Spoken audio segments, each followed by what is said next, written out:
So, first of all, welcome to Founders Battlefield. And for this particular meeting, thank you all of you for participating. And for those who will be participating, welcome. I would first of all want to introduce our host, Mike Anthony Masharia. Please stand. Yes. For those who do not know him. Hello, everybody. Thank you. Very good. That is the man who's responsible for ensuring that all of you are here and that this big vision is actually going places. And you guys are the faces. Look at the person next to you.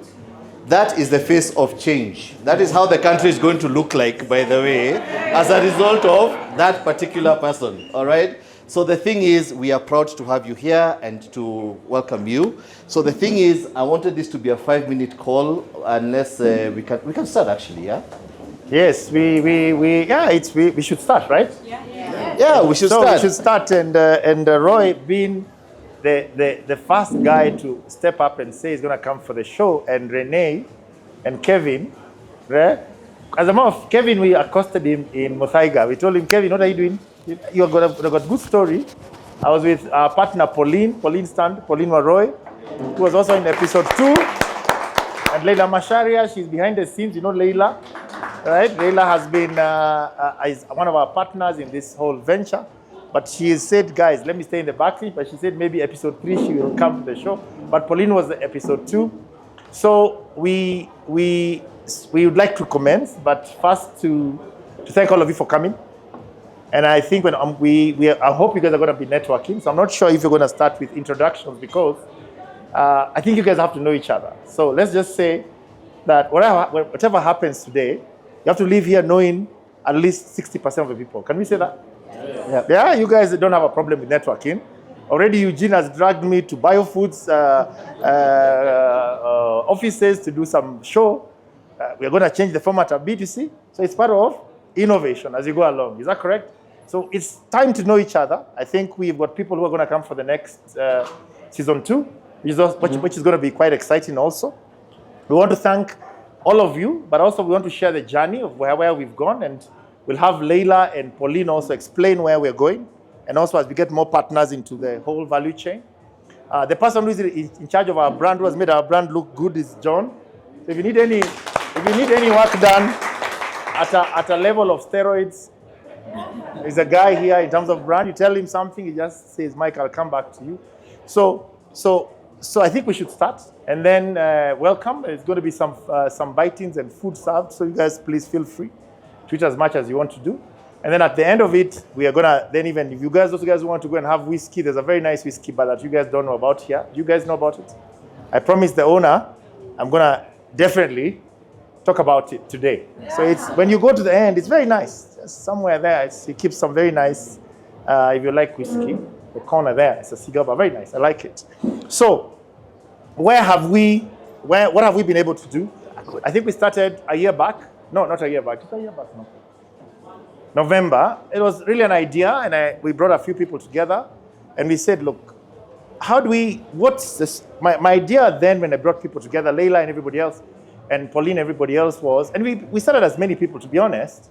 When you really think about a journey, you always bring many people. My idea is always throw seed on the ground and hope to see where it germinates. So what tends to happen is really amazing. You can throw seed on the ground, and only 20% blossom. So how we ended up from 10 people, ended up as 3 people building a business or building this movement was because we believed in it, right? So how did it come across? It came across as we've been, in my life, when I looked at my happy moments, and there's happy and there's joy moments. Joy moments, if I look at them and when I meet somebody who I've interacted with within my life and I've shared my knowledge with, they become successful in their own way. Yeah, whether they're an entrepreneur or a big CEO of a big corporation or they're a big director of a big corporation, but knowing when they came through my organization or through my life, they transformed their lives. So I figured out how do we repackage ourselves? I was starting 50, and I said, the knowledge we possess, despite our blood, sweat, and tears in the entrepreneurship ecosystem, can I take that knowledge and try and inspire other people, and sort of we create a community of knowledge that we can share together, right? And that then got us. How do you do that? How do you create a structure that that is able to have energy that you drive across other people. That was the first big conversation. How do you do that? Because it's a difficult conversation because you can't mentor everybody. You know, you receive lots of emails, lots of LinkedIn. Please, I need this. I need money. I need this. I say like I can't deal. So can we create a movement of similar people? Create what you call collective energy. That energy can then drive itself across a community. I have reported on you. That's how we came with. We thought of. We said, okay, let's meet. We met. We said, what is this business? We first called it blood, sweat, and tears. Remember? So this is such a long word. We'll remember this business. We know how it goes. The community in a chama kind of leadership structure. Then we said, okay, fine. We need to start. But what does it mean? So what I had done a few months before my birthday, I sat down one day and sort of asked myself, 25 years as an entrepreneur, I started my business at 25 years, and I'm 50. Asked myself, what is it I've learned in those 25 years, and what's consistent? Because there must be something that's consistent, correct? Something that's consistent. So I sat there, wrote what's consistent, some things, I merged them together. I became a little bit of a McKinsey on the beach or something like this. Eventually, you group things, you group things, right? So you look at talent. Talent is something you do whether you're 1 year in the business to 25 years or 50. Talent remains a consistent issue. Capital remains a consistent issue, correct? Politics remains a consistent issue. Legal structures remain a consistent issue, correct? Legacy conversation remains consistent. Then we group them into what we call 30 topics. Those 30 topics then formed the basis under which we said we will build a community to discuss those 30 conversations, to help people who are going through a journey to sort of understand when they want to open a Bible, an entrepreneurship Bible, they can say, I'm having issues to do with legacy conversations or trust issues in an ecosystem. I want to read Amos chapter or Proverbs 2. Means you don't have to watch from Genesis, read from Genesis. You can start New Testament. Is that correct? So we said, how do you do that, right? How do you build content where people can watch at any moment, read at any moment? So you don't have to start at episode 1. Maybe you just like George Ikua. I like the way he speaks. Let's start George. Is that correct? So some people tell me they start at episode 5. Some people tell me I start at episode 5. I see George, I just start episode 5. Somebody else says, I know somebody in episode 8, I start in episode 8. Which is okay. Because either you're following somebody because you admire them, or you follow a conversation because you care about it.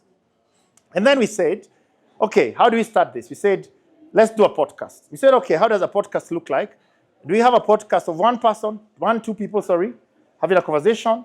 Then we said, no, let's make it very complex. Let's have a podcast with 4 people. That's even more complicated. Is that correct? Because you have to get the people, schedule them at the right time, know who to get. So you see, when you have 40 episodes, those would have been just 40 people. Now with 40 episodes, 40 times 3, 120 plus yourself, that's 121 people you have to convince to create time for you. You're not paying them. They have to agree, they have to believe, they have to come and believe that they're going to share their story authentically. Is that correct? So it takes 2 to 2.5 hours with every person to come to the show for me to engage them. So you can imagine how much emotional connection you have to have with individuals before they come to a show. Who agree, everybody, who have met all of you, is that correct? Some of you are lucky that I just called, we had a conversation, they said, I've seen, I'm moving. Is that correct? Others, we have to say, when are you coming? When do you schedule? Then also, there's also this issue, entrepreneurs are always very busy. Trying to convince them we're going to do it on this day, like this morning, why in the morning, why where?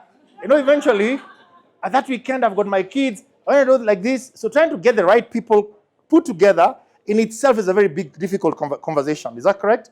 When I started, I talked to Eugene Bugwa. He's a great producer for some of the big shows you guys watch, Desperate Housewives. Is it Desperate Housewives? Real Housewives, sorry. Real Housewives, sorry. Guys, Desperate. I have Desperate. I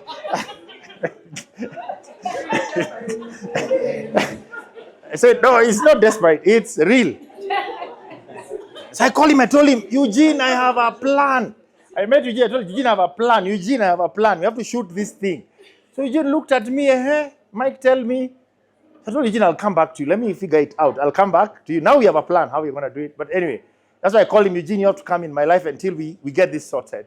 So anyway, when we began shooting, we just said one day, enough is enough. We said, the name you're going to call is Founders Battlefield 20. Check, is it taken online? Apana. You have .org.com tuende. Is that correct? Call John. John, where are you? Can you reorganize this logo? You do everything. John, I told John, I trust you. You've done work for me before. Let's go. Is that correct? We said we have to start shooting. So the first people I called, the first culprits I called was Roy here. Roy, I told him, hey, Roy, yeah. Renee, how did I get hold of you, Renee? I just harassed. You told me the idea and I said, stop talking. Exactly. Then Renee was there. I told her, Renee, twende. Then Kevin, I was in Muthaiga just there having lunch with Pauline. Pauline tells me, you know this Kevin? He has a good story. Let's look for him. Kevin, come here. We talk. I said, Kevin, perfect. So I told him next weekend we are starting this thing, MVP 0. I don't care how it goes. We will start it. That's how we commence. But remember we had our 30 topics. So all we had to do is figure out Renee, Kevin, and Roy, what of the topics could they do? But then I thought, as we went along, we figured out that we need to start building a community. And now what I'm going to explain to you is a journey, how we are going, how we are morphing the journey from where we started, I think you've understood, right, to where we're going. Now, what's amazing, and I keep telling every entrepreneur who comes to our show, is that you guys can agree that now you go somewhere and finally there is no wall between you and the community. You know what I mean?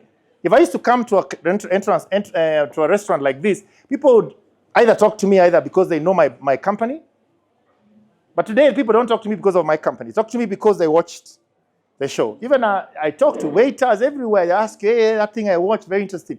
So you realize you break the barriers between you and the community.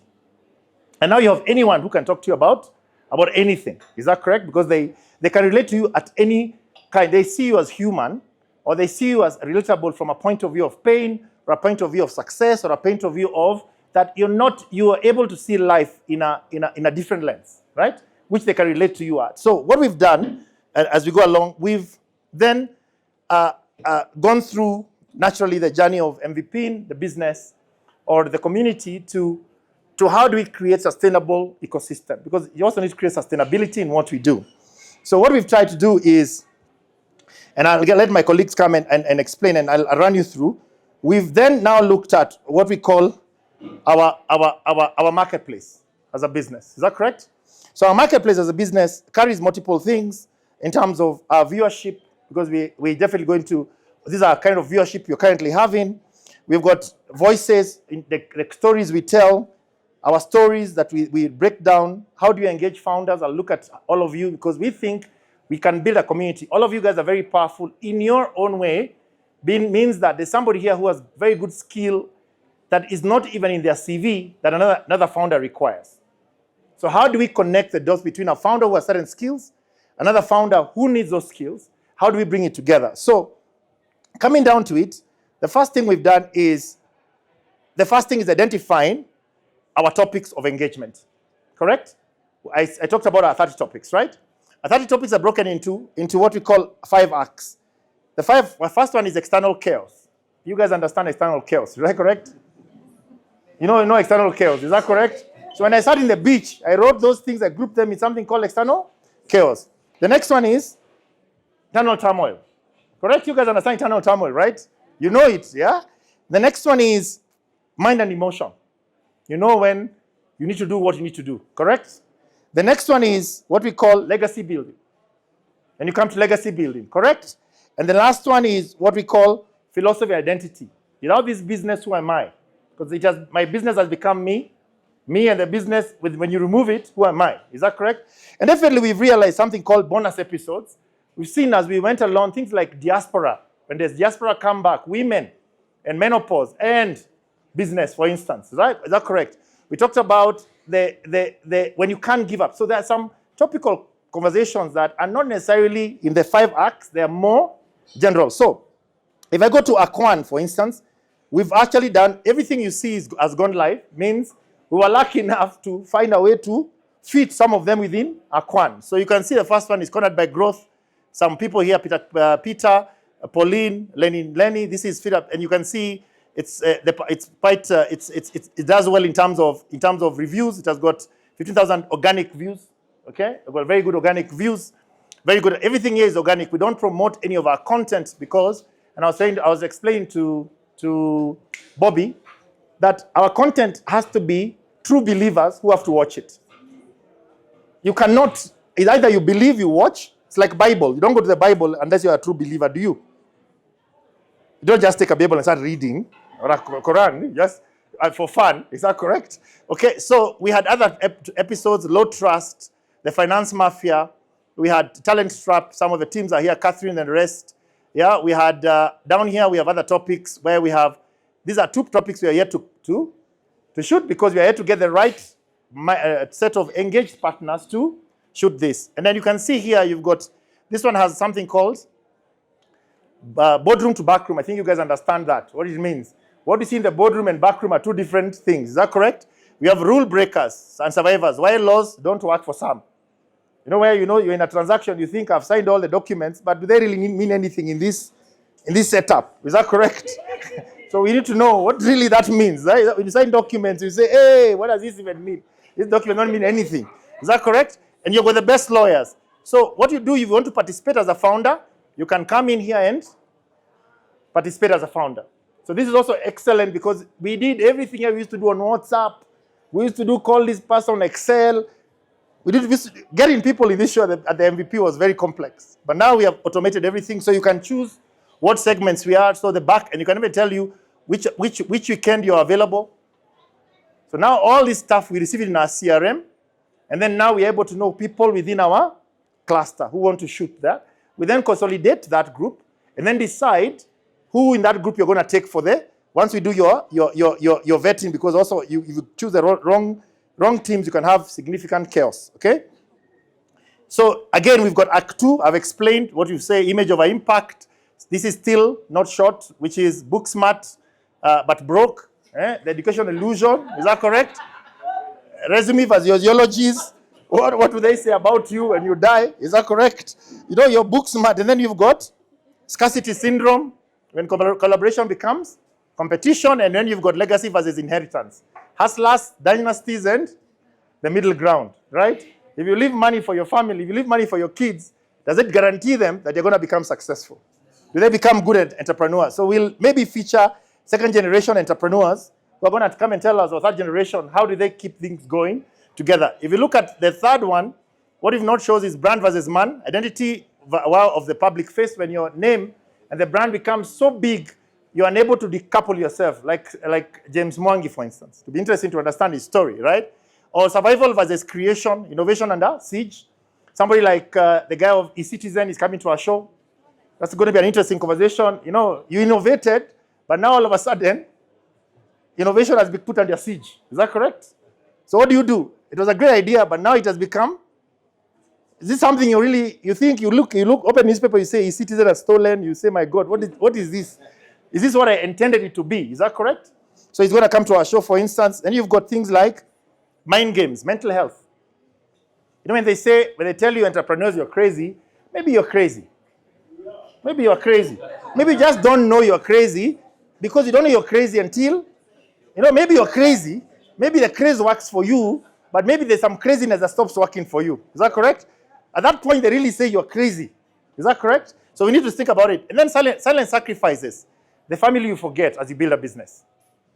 We know the family we forget, and you realize that family left me as I was trying to build a business. Then you have got Act 4, which is the fear of winning. Okay? When success feels like a setup. Many people can tell you sometimes, you ask yourself, I feel like I've been set up. Then you've got something called trust recovery, which we did, very emotional, this one. Then you've got the legacy load, emotional cost of building to last. This is a very big challenge. I'm consulting for a business today, and we are doing some work. And I look at the founder in that business, and I think, wow, this is a very big conversation. This emotional cost of building to last. It's like you look at yourself, I'm going to turn 80. Then you ask yourself, this business, was it? But I can see there's a toll in the mental space. Is that correct? It's a big toll for them. And yet, it's not that they're not made money, but it's a lot, right? And then the cash flow crisis, cash flow chaos. We all know sometimes as entrepreneurs, the cash flow game we play.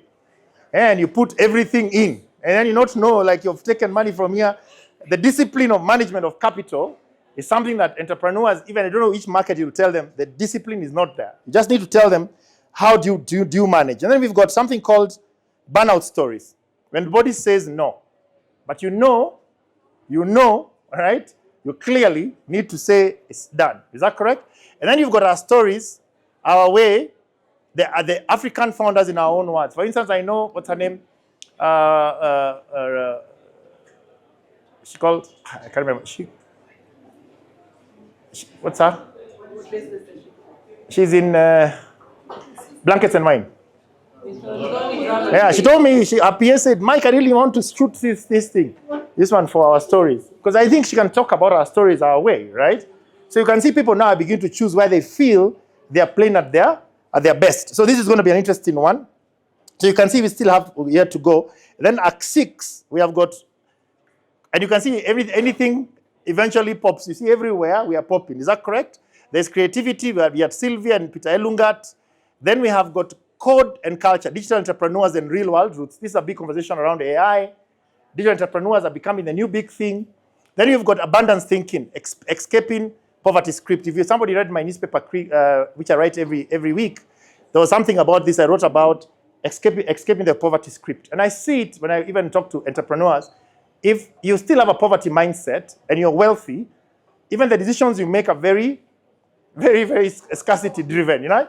You don't want to bring, you say, I don't want like this. And that sometimes is what collapses your business, even when you have skills. Is that correct? So there is that scarcity mentality. I think it's a problem that us entrepreneurs need to understand. Then we've got what we call the second mountain. You know, when you know you've got the first mountain, second mountain, you know money is not going to move by needle. Is that correct? Whether they say you're poor or rich, doesn't matter anymore. But you're rich in spirit, you know? You're rich in experience. You're rich in experience, understand? So somebody tells you you're poor, I say no problem. They say, me, I'm rich in spirit. Where?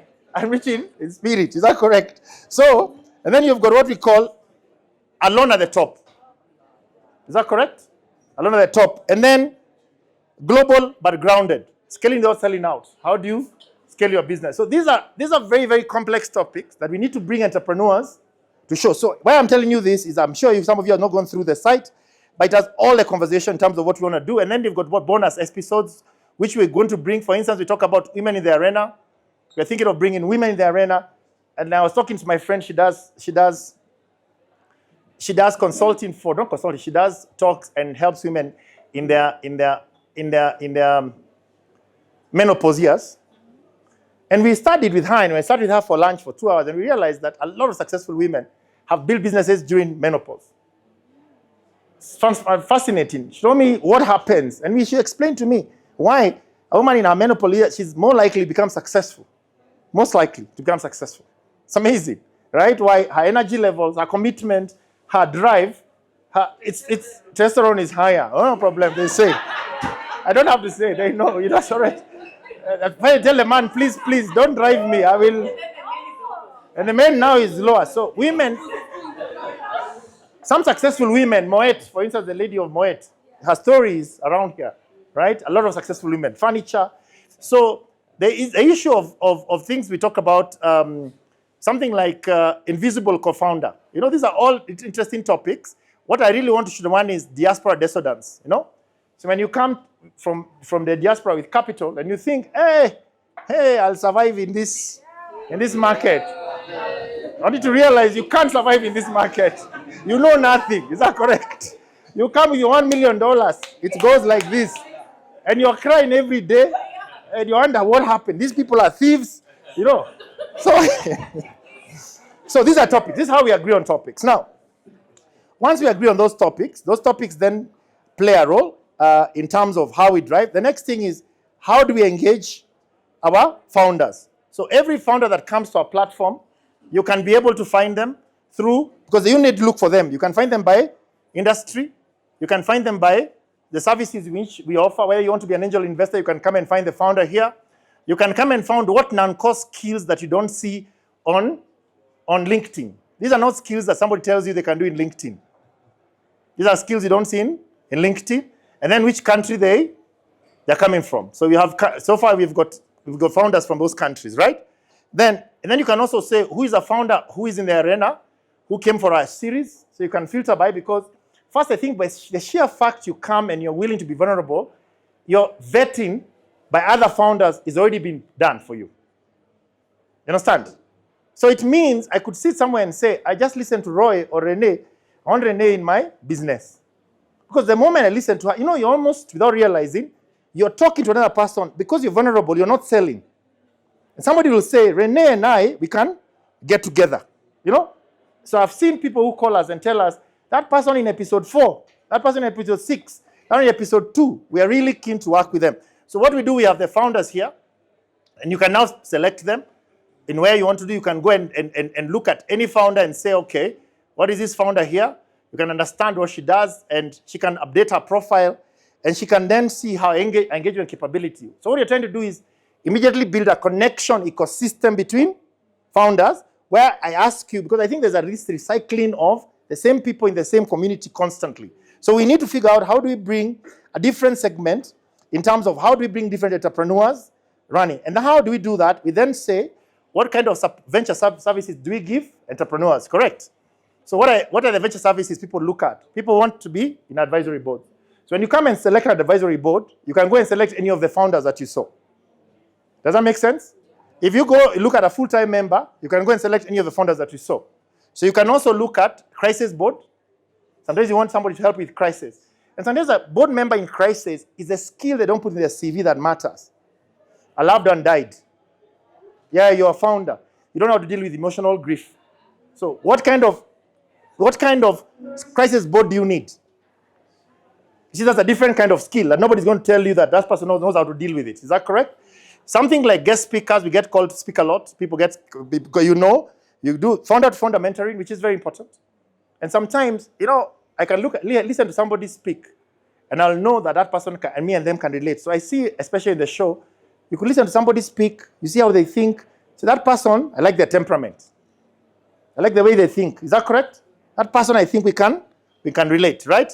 Then you've got what we call angel investors. What we believe, eventually we have to create what we call an angel platform. Why? Because I think in all the investments somebody has done in me, it was another angel who invested in me.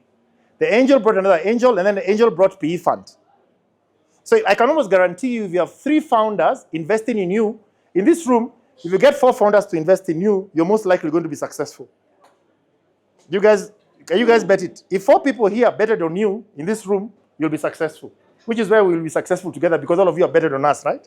Yeah? So if 4 founders can bet on you, and that is one thing, because founders don't bet on the business. They bet on the founder. Because your business could collapse. Is that correct? Your business could collapse, fine. But if as a founder you have the tenacity and the velocity and the grit to continue, most likely you will start a new business. So even if I gave you money, I'll give you more money because I believe in you. Is that correct? So we think that building an angel ecosystem, because the other problem is angel investors in Kenya struggle a lot because you take money, you put in one company, next company, but you don't have the time to oversee those companies. There is no governance structure for you to oversee. You don't have the time. So what you tend to do, there isn't a mechanism for angel investors to put money as angels, not PE, as angels, 100K, 50K, whatever. So we're thinking that one of the things we need to do is build an angel organization. Then what happens, we get a PE organization to coexist with us so they do the validation of the ideas. We validate the founder. Then they validate the financial model. Is that correct? Because you have to do both things. You have to validate the founder and the business idea. Both of them have to come together. And then sometimes the idea is great, but the founder is heavy. The founder is great, but the idea is heavy. Who balances those two? I think the role we play as founders, if I told you, Joachim, come and help me in this transaction, because I know you understand agriculture. This guy is an agri-tech guy. The likelihood of Joachim coming, and then I bring Kevin, who is in lending. If I combine those two, okay, and another person, the likelihood, somebody who understands manufacturing, the likelihood of those guys becoming successful is going to be higher for that entrepreneur. Is that correct? The question is, how do you convince him? How do you convince him? And how do you convince them to come together? Is that correct? That is what I think we need to try and do. Then there's also something called discovery labs. What happens is sometimes customers call you for an advisory board position, and you realize maybe that's not what they want. They want somebody to go and help them do an assessment. So maybe when you go to the assessment, you find they need human capital development, they need marketing, They need market access. They realize their problems are not a board member, one board member. Their problems are a combination of problems where I need to bring Ikua, I need to bring this person, I need to bring this person and say, now, these 4 founders will help you solve your problem. Does that make sense? Sometimes, and then sometimes the entrepreneur is thinking, if I bring an advisory board, I've solved the problem. But it's not the advisory board that is going to solve the problem. It's a combination of people who have entrepreneurial capability that come together to help you. And you cannot go to a McKinsey then. Because a McKinsey guy is going to distort your business a bit. Is that correct? Significantly. So, and that's what we find is when you do discovery labs, you find that there's a need. Most of these large companies, even when you see them, they're very large. Once you do a discovery labs, you find they've got very many running projects. Many companies at a certain scale are not unable to coordinate the projects within their company. So you need a HR transformation project there. You're trying to build some infrastructure projects. So you find companies either have succeeded because they're very good at deploying capital and infrastructure. Others have deployed, others have figured out a something product, but they don't understand the soft side of the business. And many companies at that inflection point, when you start hitting 2-3 billion, you realize at a certain tipping point, you need to change something in your business, right? Either it's culture, it's people, it's technology, but you don't have that capability because that's not what you build a business to be. Is that correct? I was talking to Joachim the other day. It was interesting. I'll quote him because the last person I had a conversation with as a founder. He was telling me, when I moved from Europe and I came to Africa, 70% of the business in Europe was innovation. 30% was keeping it together. Is that correct? Eh? Maintenance. But Kenya, 80% is maintenance. 20% is innovation. Is that correct? Maintenance is making sure people are not stealing from you. The market, you understand? Maintenance, you understand? Maintenance. Okay, maintenance. Bribery also. Now you imagine. So imagine you came to the country and you dealt with, you said adopting a 70% innovation and 30% maintenance. Even if you put $200 million, it will go. Is that correct?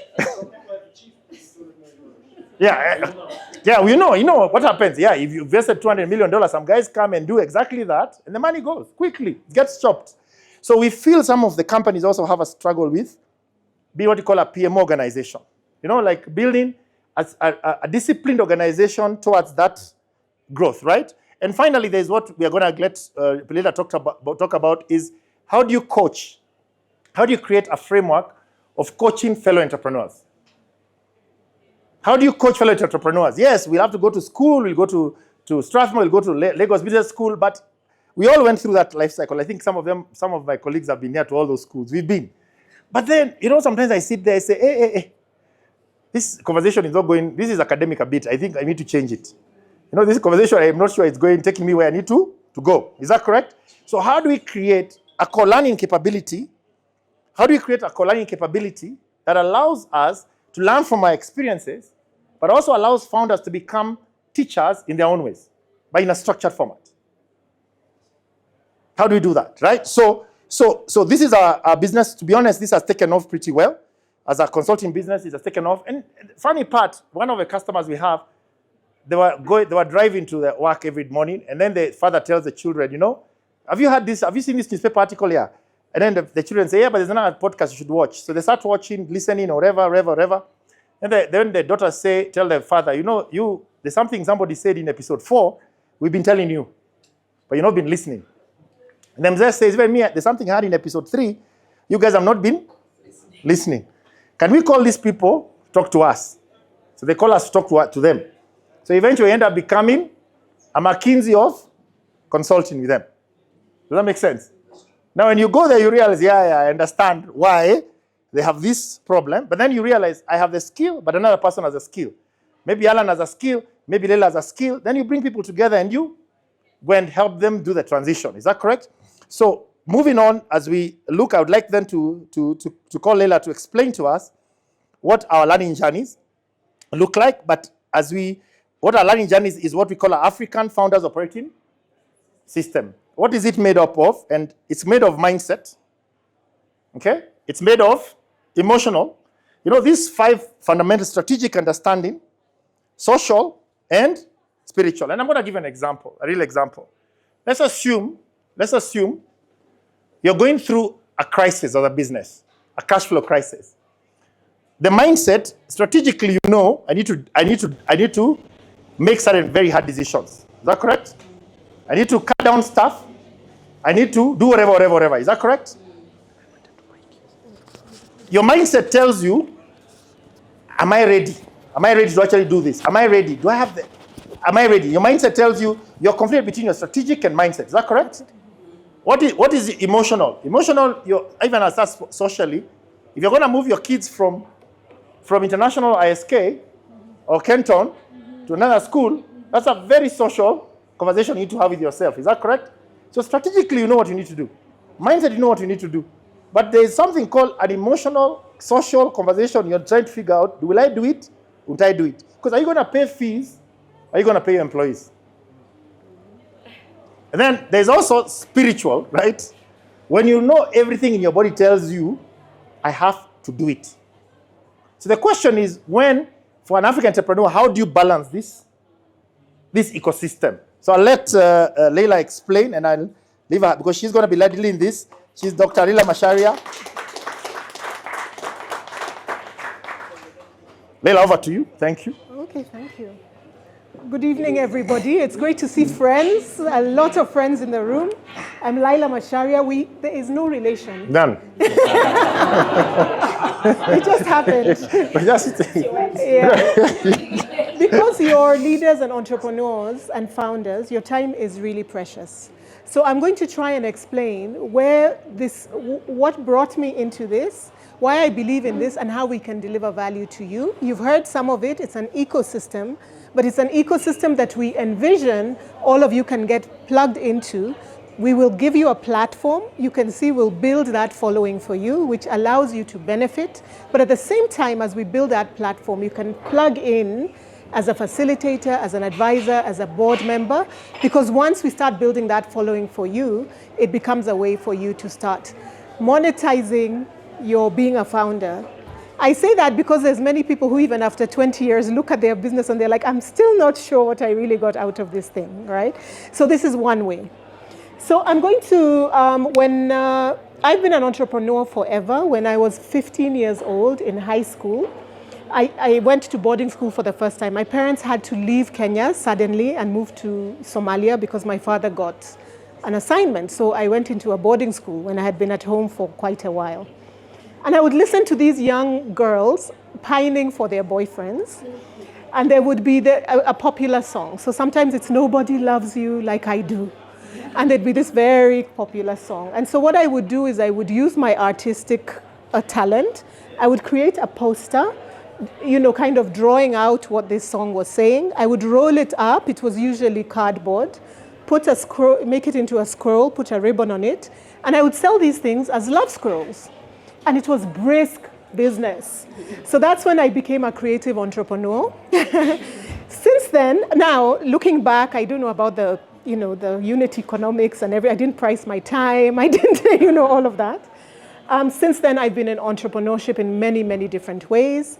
I've also served on many corporate boards. I'm currently the vice chair of Centum. And there's just many ways of understanding how do we build business in Africa.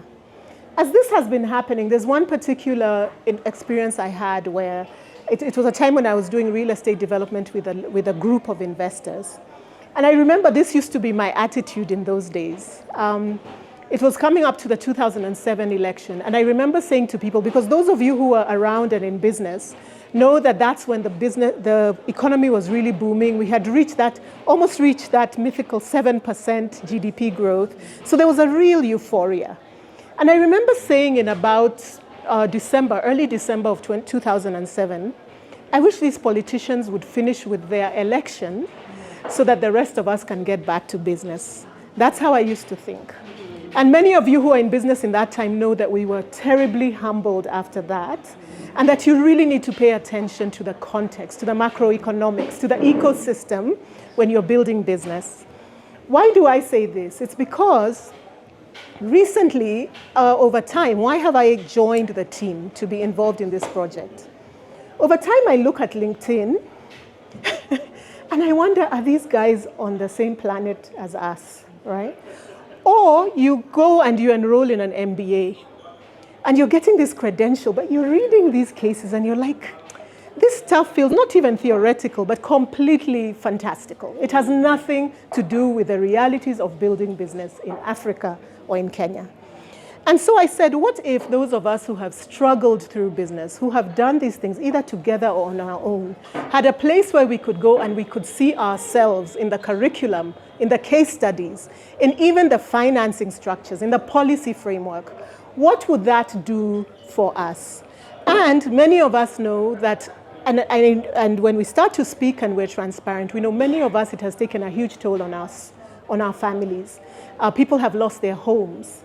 People have lost their families. People have lost their mental health. Some of us have even lost people because of the strain of being in this environment. Now, I don't want to bring you down, but we know it's true. So we thought if we were building an alternative path where we could be there for you as founders and we could back you up, what kind of ecosystem could we create that's unapologetically pro-founder, unapologetically authentic, that tells our stories and says, if there was an African MBA, this is what the content would be. This is what the cases would be. And what it could do is for those coming up behind us, they benefit from our pain. They benefit from what we have learned so that we start building an alternative. The other part that has been, and a lot of you know I write a lot about this and complain, is really around the venture capital model and how we're financing businesses. Because many times as a founder, you can look and think, there's something wrong with me. Because it seems that I'm supposed to found a business and within a few years, I'm supposed to be this unicorn. And if I'm not doing it, I start feeling that I'm underperforming. But that's because we're not telling the truth to each other.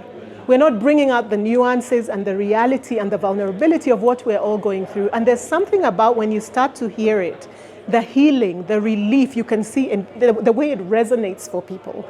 And so this is what we want to do for each other and create an alternative story around what is it that it takes to succeed in this environment. And following that, what kinds of tools, funding instruments, conversations would we be having if we were all honest? So now with that as our background, we take all of this content. You can see that when Mike talks about it, it comes from a very authentic place. It has been created, this content, from our lived reality. It's not theoretical at all. But then now once we admit that this is it, how do we then turn it into content that's experiences for us that are not just healing? We always say it starts with truth-telling. And then from there, you can get into, after communal truth-telling, you can then move into healing and you can move into growth, right? So there's a number of formats that we're thinking about. Remember that we're co-creating this because at every step, we're going to be testing it with you to make sure it is authentic and it's responding to what we know to be true. So one format is around the idea of master classes. And with these, we are, again, we're co-creating, but we think that what a master class is a single episode where you can come and you can learn about a topic that is bothering you. A short experience with people who are masters, who know better than you, who in theory, but we all know that that's us, yeah, the same people. So people who have walked that path with you. There's also this idea of a retreat, which is a 5-day experience. Many of you, as we know, have been through some of the executive seminars in this city and elsewhere. So it's that kind of 4.5-day experience where you go deep into one of the arcs. And in those arcs, if you look at the first one, this is the one where we're talking about external chaos. We believe that founders will benefit from being in a place where they go deep into what they have experienced.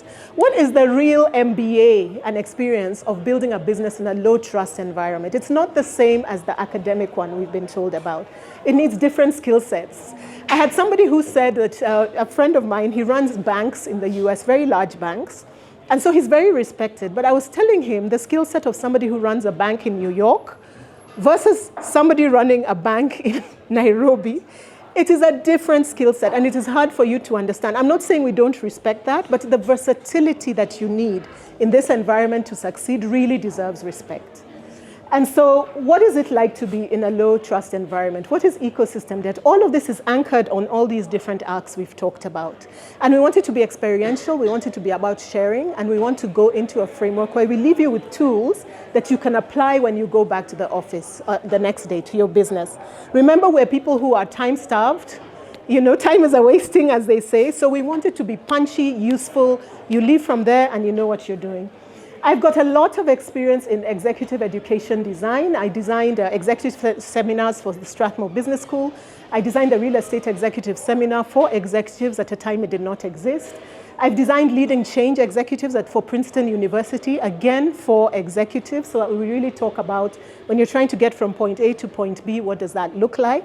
And I'm currently the funding director of and a trained moderator for the Aspen Institute. It's a 75-year-old, started in the US. It has 14 international partners. And again, we designed to make sure that when leaders sit at the table, they leave from there with something that has influenced their trajectory as a leader. And so this is what we're proposing. We're going to kick off in November. We are looking at this. So I've said there's the shorter master classes. Then there's this one, which is 4.5 days. And then in addition to that, we want to create an alternative MBA, an African Founders MBA, with a curriculum, with case studies, with certification around the actual act of building your business. So all you've been through, you get credit for that. And somebody says, we've seen you, you've created something, and here is a certification.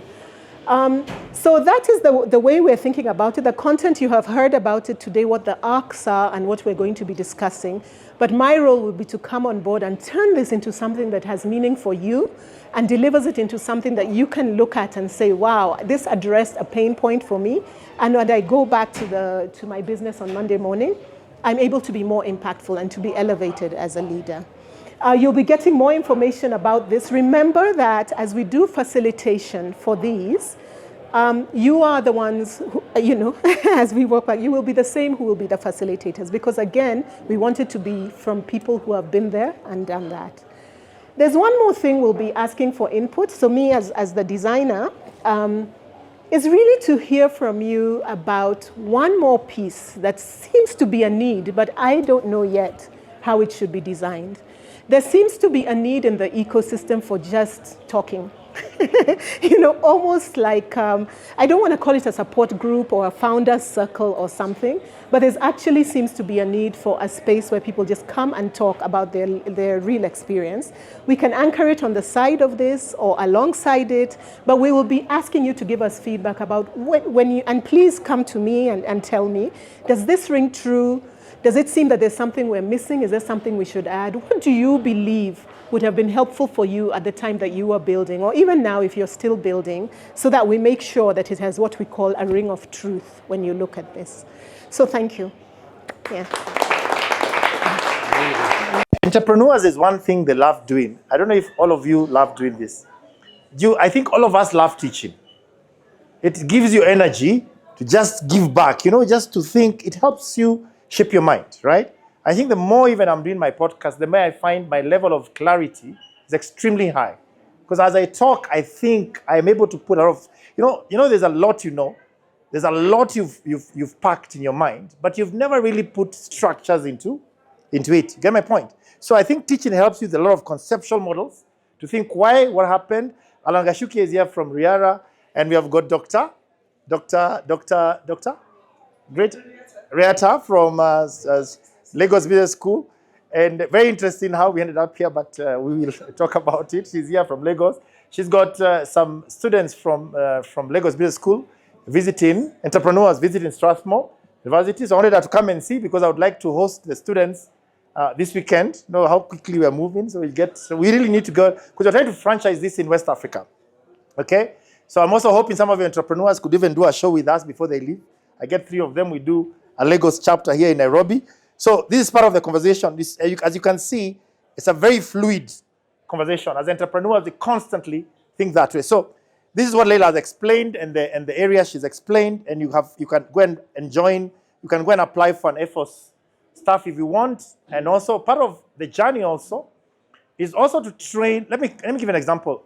Imagine a community of farmers like Joachim is managing. All those farmers are entrepreneurs.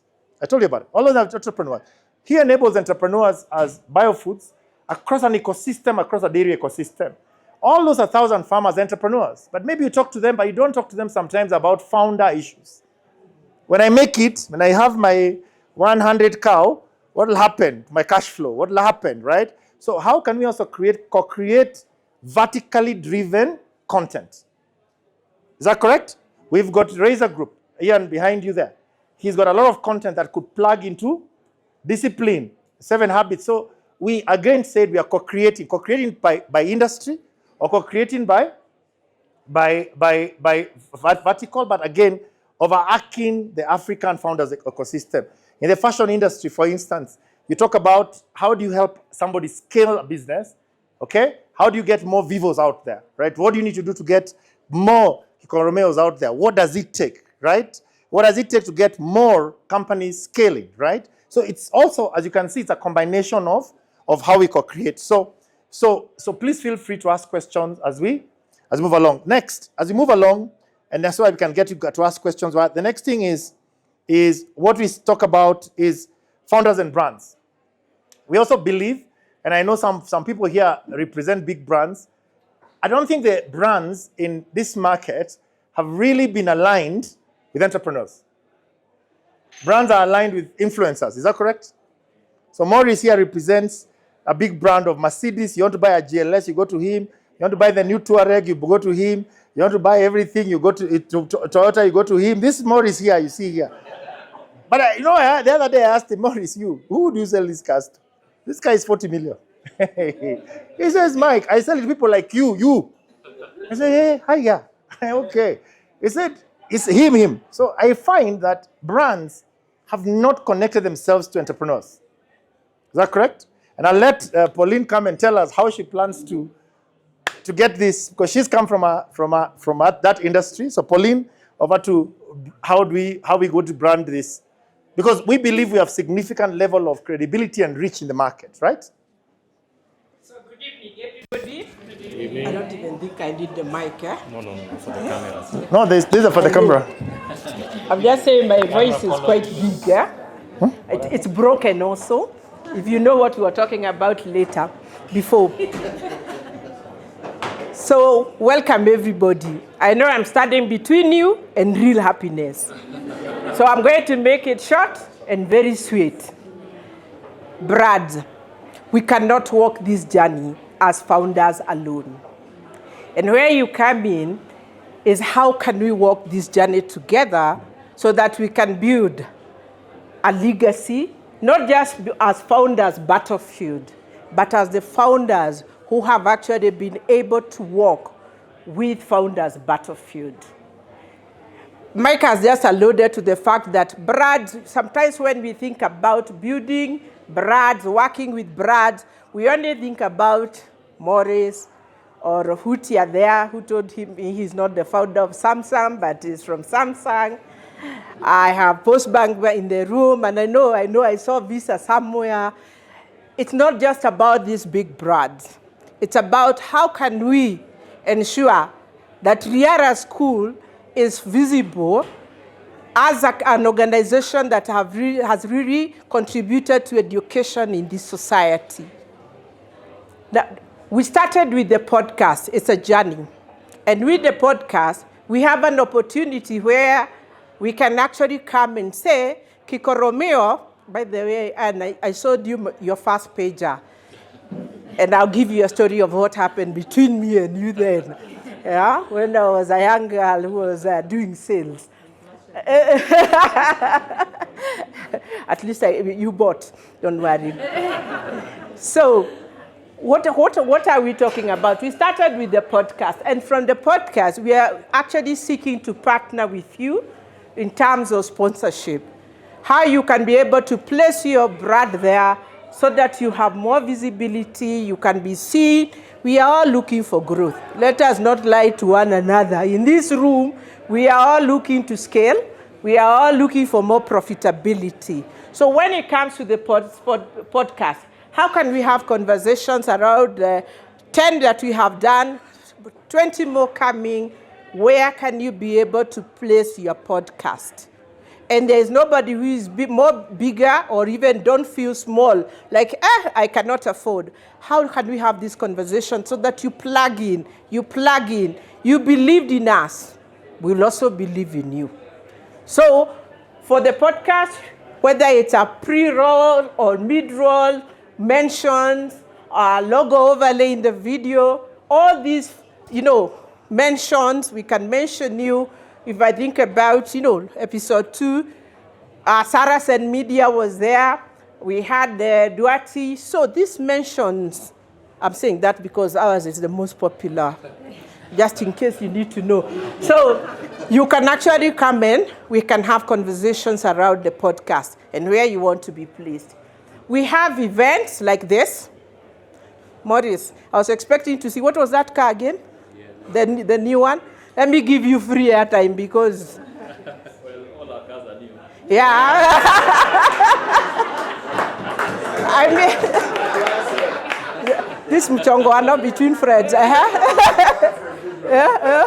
But there's the newest model in the market. We just launched a new V-Class. Okay. For executive passenger travel. For that, I'll charge you. So, because you're a big brother. So, we have events, and we plan to also have events like keynote speakers. We have things like we would like to do a dinner for all of us so that we can actually have more people in the room. We're having conversations around what it is that we have gone through as entrepreneurs. We want to hear somebody talk to us about AI, not AI Google. We are using AI as Google just to check. And if someone tech will even smile when I say that. We want to have conversations where KRA is in the room and we are saying, as founders, we can collectively negotiate so that we are able to address the challenges that we have with KRA. KEBS, you are bringing in goods. We would like to have banks, post-bank. We would like to have conversations around banks so that we can say, these loans, how are you giving them? I'm from Founders Battlefield. This is the guarantee. So that is another thing that we can be able to do. We also have what we call strategic assets, long-term digital and branded IP assets, where you come in instead of just bringing a product, you can own a legacy. In fact, today I brought my legacy in case you just need to know. As entrepreneurs, we are not doing what we do just for ourselves. We are doing it for our children, for the generations to come. We want our businesses to last. I look at him, young, confident, thinking about tomorrow. Just behind you. Yeah. You're too old, that one. And my legacy there, looking exactly like me. All right? We don't build just for ourselves. So what are the legacy sponsorship that you can do so that even your product lives beyond you, beyond where you are? We also have founder or speaker engagements where you'll come in and you'll be able to, like Laila said, it is not about, we're not going to look for other people to come and talk about business. This is not academia. This is real life. The pain, the grit is real life. When I look at episode 7 is hanging around there, and it was quite a tearful. Yeah, anybody who wants to actually know the real grit, watch episode 7, and you'll know exactly what people go through. Sarah Karinge there, she's called the queen of networks. How do we then put this so that we have founder engagements and you can be able to talk together and be able to sponsor something that is long-term? So what we are doing is we are seeking to have this, and all you need to do to partner with us is go to our website, and I want us to do it practically because I'm Madam Practical. www.foundersbattlefield.org. We all have data. Yeah. Now freelance. Yeah. Just go there, and you can actually now go into the website. Where I'm saying that is so that you don't forget the website, and we don't forget us immediately we leave the room. Yeah. What did you have there? Yeah. Just go to the website today. Yeah. So are we there? And then you can scroll down and you can go to start partnership discussions. Where do you go on the page after the? You could scroll down after the, oh, just scroll. Menu. Oh, menu here. Yes. And then Then, yeah, they are just again. Partner with us. founders and brands. Founders and brands. Okay. Here, founders and brands here. So you can see this kabato. It has your menus here. It has everything here. You have your menu. Yeah. So just Founders and brands. brands.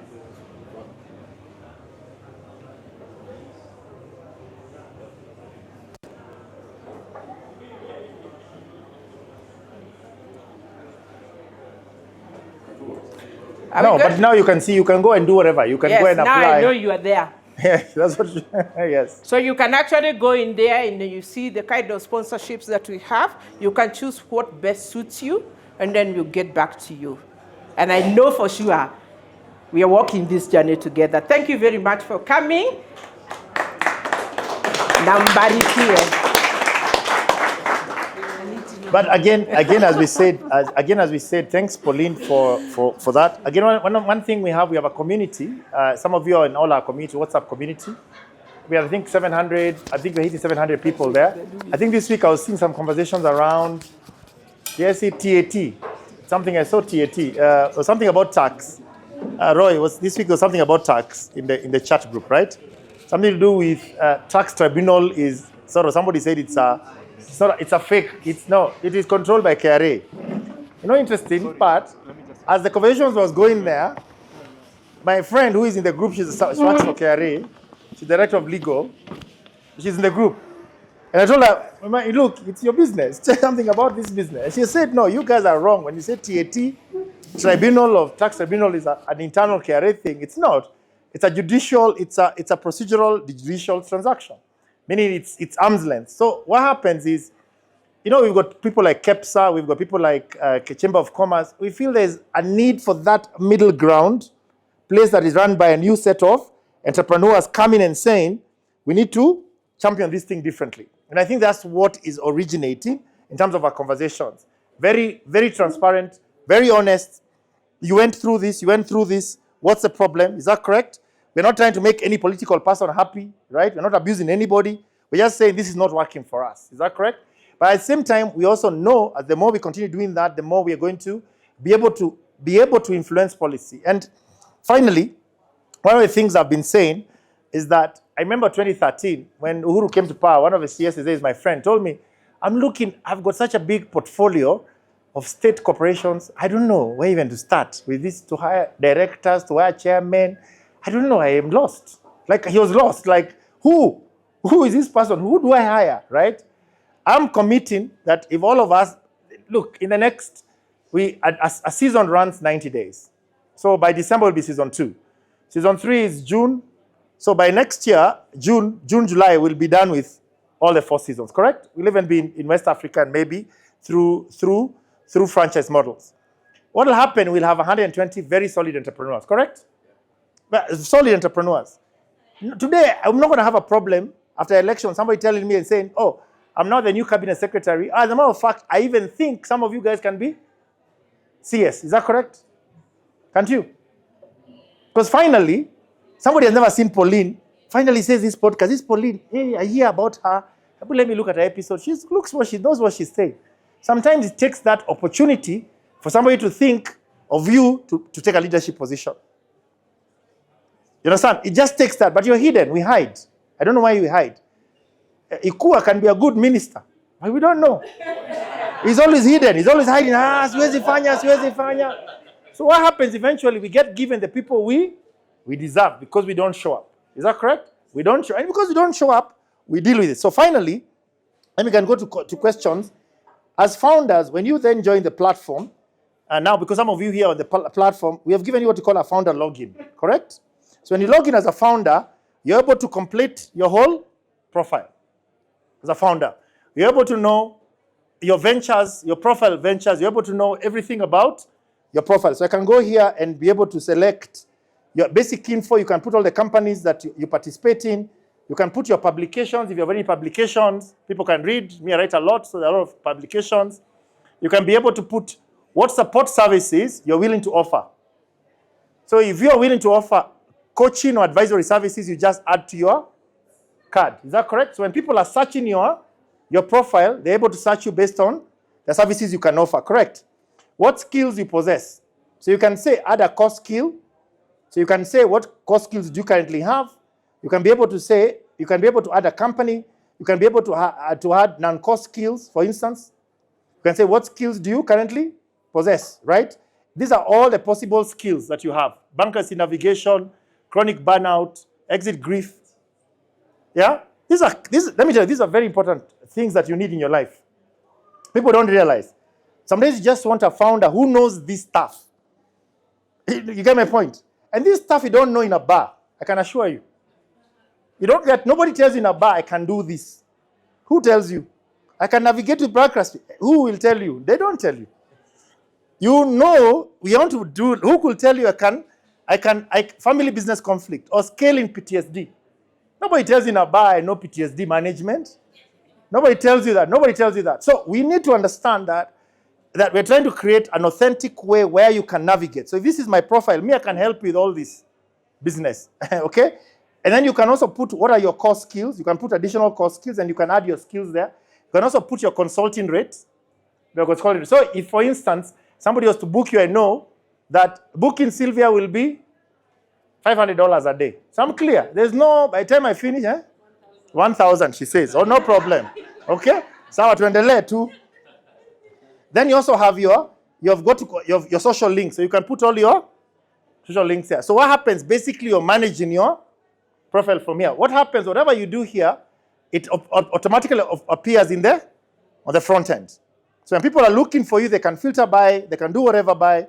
So in the back end, we have what we call a CRM platform that's able to look at all the people who are looking for you, right? Then we have the CRM team look for you and tell you, oh, by the way, Pauline, there's a BAT is looking for you for a speaking gig. Or this guy is looking for you because they're looking for you to be an advisory board member. Is that correct? Or this guy is looking for you because there's a skill they've seen in you that they really want to talk to you about. You know how to deal with family disputes, you know that kind of stuff. So I think this is a skill we are bringing. Now we are trying to bring what we call combination of capability in one room or in one portal, right? But then you don't need to, we don't need 500 or 2,000 people. We need a community of less than 2,000 people to change a country. You don't need as many people to change a country. You just need a very collected people with significant level of focus and follow through. You get my point? That's what we need to run a country. And I think we are saying that we are here and this is a platform to enable us to get there, right? We don't have to wait for that big thing. We don't have to keep complaining. We don't have to say, you never did. We are saying we have to take people along. And some people, we have to force them through this system. You have to say, you are very talented, but why are you keeping everything to yourself? So that is really difficult. So when you receive a notification to activate your portal, you need to go and update your portal accordingly with all this information. So everybody who comes to the portal, and then also we have got what you call by default, when you put your venture, just 1 second, when you put your venture here, when you come and add your venture, you can then connect your venture to services that the company requires. So let's assume you're Catherine, you do Frontier, you do HR. You can then say which areas your company can do. So it also connects to, if you're going to do an advisory somewhere, I know who has got HR capability, who has got marketing capability. You get my point? Who has got brand capability. So it's sort of a multi-pronged capability where I know there's an opportunity, I know I can bring to the opportunity, and already are vetted. So there is a quick vetting process, which already we know you're prepared. So it's easier for me to call and tell Kathy, there's a project here. Can you bring yourself? I know how you think. I know this founder. You guys are going to get along. Does that make sense? So it's sort of cross-pollination of capability between people, right? So that is really what we're trying to do. Other things we'll talk about as we go along. But this is the big idea. So what we'd like to do is really invite you guys, ask us questions. Pauline is here. Not even ideas, even some conversations. Definitely we are planning to do a TV series. That's why I brought Eugene here also. And Alan, we want to do a TV series. We have already agreed the conversation. We hope it's going to be on Netflix and globally. We'll decide how to do it. And some of you guys are going to feature all of you. Is that correct? Because surely, when I look at TV nowadays, I say, surely, this thing is global. This content, this one. Surely, even me, I can put content in the online. Is that correct? So we know we can do it, and we can laugh, and we can get a following. Is that correct? So that's also part of the conversation. One of the things we also have in the pipeline is creating a gaming platform, but we'll talk about that later. let's get all this moving as we go along. So over to you guys. We can take questions. Finally, we can let. One of the things that I really enjoyed about Founders Battlefield is that it really speaks to me in the sense that all the things that he has mentioned are things that are real. And to think that all of you here, you remember at the beginning I said, look at the person next to you. You are about to change this country with that particular person, all right? So now these are teammates that you're creating, all right? But the thing is, what is important is that business is a lie. You have got people on TV who we call talking heads, who they think are experts in some of these things, and you're there saying, aye, that's a lie. But who are the people to give truth to business in Kenya? Because many people lose a lot of money doing the wrong thing, yet the people who can teach them the right thing are out there, and you guys are there. So thank you for stepping up on this. I know sometimes the podcast is how many hours, by the way? For 2 hours, right? And Mike almost took us through a podcast right now, by the way, in trying to introduce what is being done. So what we'll do is, first of all, karibuni, from that means welcome. They are from Nigeria, exactly. So what we'd like to do is, have you understood the vision? Have you understood what is going to be done? Have you understood that that guy sells new cars? Have you understood that this guy works for Bio? And don't ask me how I know. Exactly. So the thing is, what we'd like to do is to basically ask questions. Feel free to ask those questions. And then I believe, Laila, thank you very much for the converting it into a course, enabling these people to become teachers. Thank you for asking for money. We will see you last. And of course, for the others, it will work out quite well. So I would want us to ask these questions and see what happens. Anybody else apart from George? All right, then let's ask. We'll ask George. Mike was speaking without a mic. Where is this from? Decoration. It's not decoration. Anyway, so good. So thanks, Mike. When you called me about this, great stuff, man. I didn't believe you're going to do this, and I kept telling you, if we're not going to talk real, like, let's not do it. And we had fun. I think ours was the episode where we were most drunk. So that was a fun episode. But back to business. So the truth is, and it's interesting. So she was my professor in Lagos Business School. We came for OMP 2 years ago. You taught me, I think we remember we met. And no attack to OMP. OMP is the Strathmore executive education thing, owner management thing, and then we'd go to Lagos Business School for in our second. So she taught, very interesting. Yeah. So one of the challenges, and which is what Mike I was alluding to, there is what is supposed to work, and then there is what works. Now, what works is unknown. So the collective thing we have here is what doesn't work. So people here have had the privilege of making mistakes before us. So I think, and sometimes when we listen to the episodes, it's really a story of how it has worked as opposed to how it has not worked on its way to working. And what I'm challenging, and great stuff, I mean, me and Bob used to run a similar thing for micro entrepreneurs, and we used to sit and they come with these great ideas, and all we used to tell them is what not to do. What to do, every entrepreneur seems to know, right? Until they're proven wrong. So my challenge to you is that as you build this thing, could you, and how do I say? Let me say it in Kiswahili. I'll translate like, business has shame, but for you to succeed, you must have no shame. So in Kiswahili, you say business ni kuna aibu. So, so for example, I'm struggling with HR massively in my operation. Massive struggle. How do I present I saw you put something around how to restructure your HR and all these other things. Can I put something and then this knowledge base debates my scenario anonymously for lack of a better word, or if I choose anonymously, I think that would add so much value for me as a member of, because other than the time when it's fun when you guys are insulting each other in the group, sometimes I don't come to the group. Sorry, you're bashing my former schoolmate Dande, and I'm like, what are you guys doing? Every entrepreneur just needs to know what not to do. If I could put out my case there and then you guys tell me, hey, over there. So for example, we're just having this conversation. We're yet to see a successful company that was invested by VC in Kenya. It doesn't exist. So, or if it exists, it's very quiet. And then I'm sure Laila is in that space, and Laila can tell us, oh, no, it's just that you don't know that this worked and all that. What I'm really curious as an entrepreneur, how do we share what not to do, as opposed to sitting here and because George has a nice red sweater and you think George is okay. George is struggling, man. So that's my challenge to you. It's less of a question, but more of a suggestion. And thank you. When I see our dear professor here, I know now we are serious, right? So welcome to Nairobi. A suggestion and not a comment. Can you catch the mic?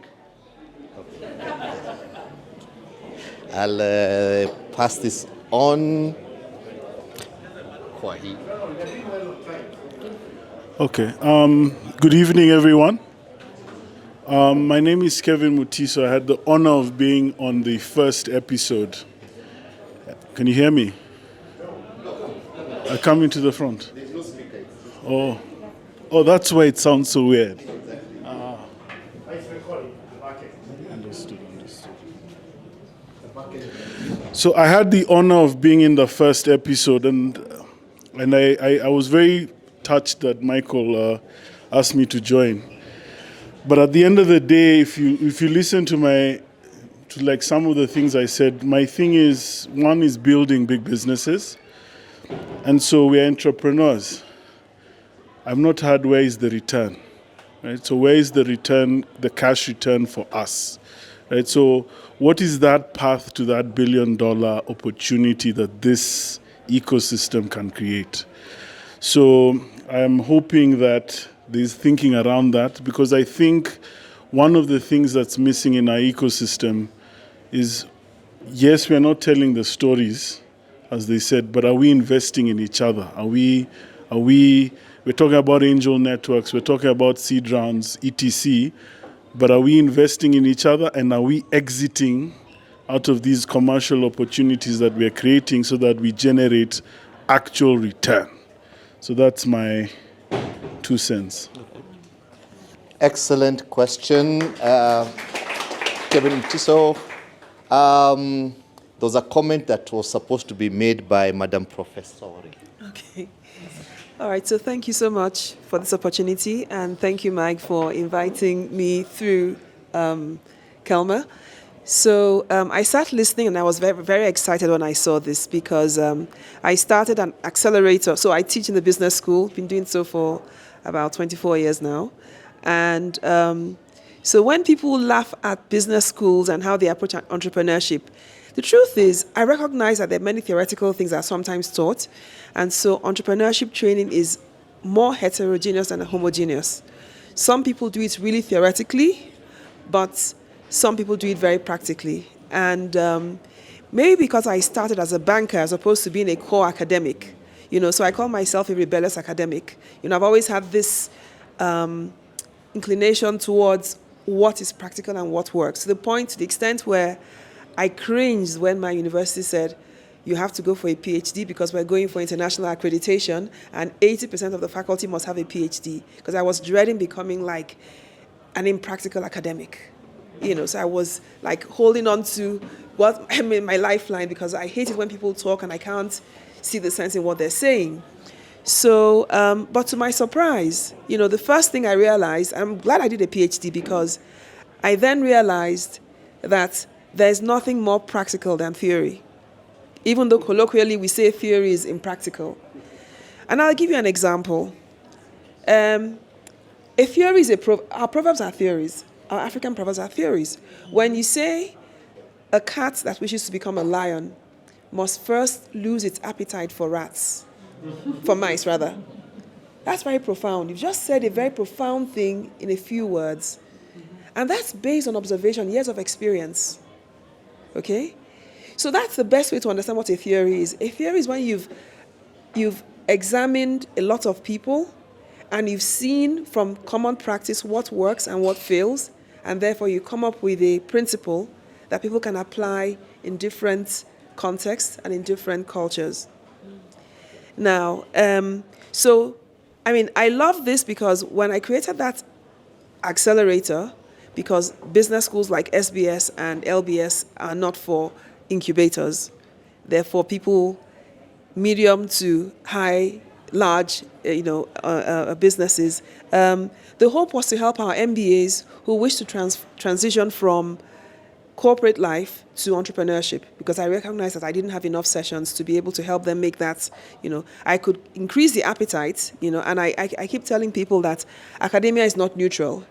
Okay, the reason why it creates idiots, sorry, excuse my French, is because it programs you to believe that success is getting a job, is I beg to apply at the end of studying. And so you have the apprentice who goes into apprenticeship for 4 years because he can't afford to go to university, for example, and the graduate, the undergraduate who goes through university for 4 years. The apprenticeship finishes and ends up being a business leader.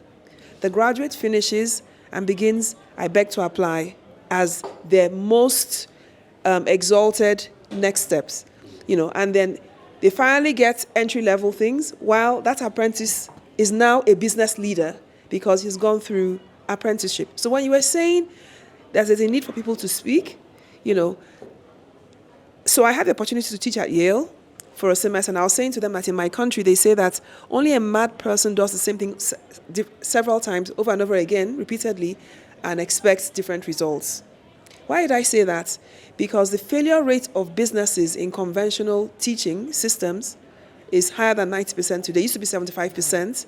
Then it became 80%. Then it became 90%. Today it's well over 95%.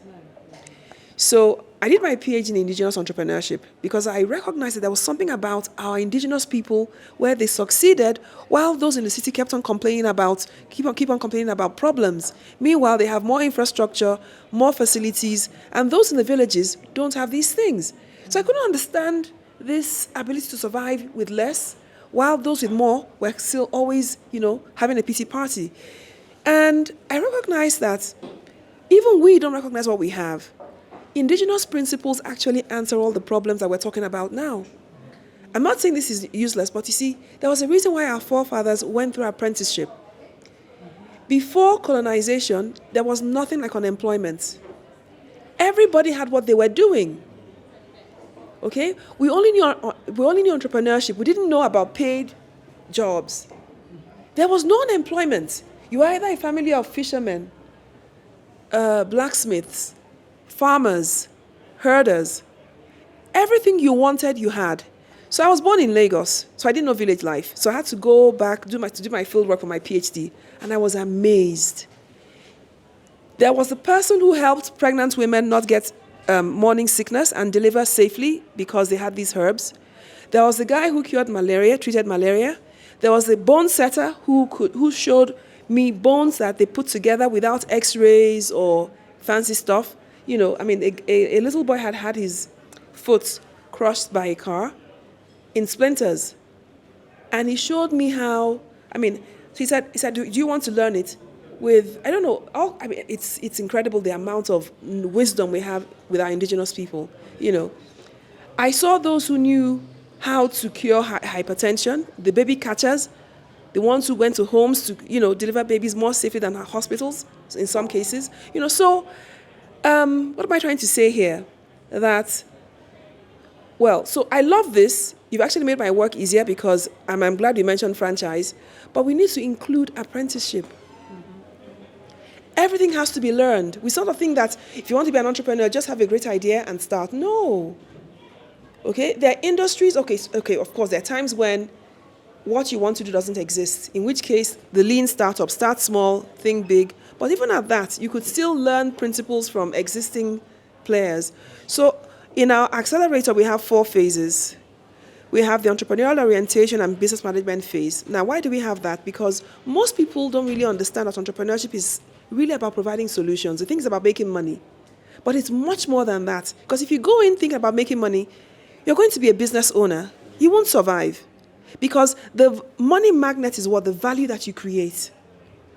Value is a money magnet. So, and all those, the richest entrepreneurs in the world are have made the most impact. And so we need that mindset, mind reset to start with before we go into management. Okay? Then the second thing that turns people around is apprenticeship. When entrepreneurs are sent to industry players who are masters in their field, and they spend at least 6 months with them, they come back so transformed. Now, once we've corrected your mindset, strengthened your management skills, and helped you actually go through the apprenticeship to strengthen your technical skills, you're now ready for access to markets. We push you to the third phase, where we expose you to wider markets. Now, with your mind reset, strong management skills, strong apprenticeship experience, you're now ready for investors. You've now been de-risked for investors to come into you. So, just to say that business schools are not only just, impractical. Sometimes we are practical. So this is my student. My student made this outfit. He sells all over the world, and he started that business in the business school. Okay, thank you.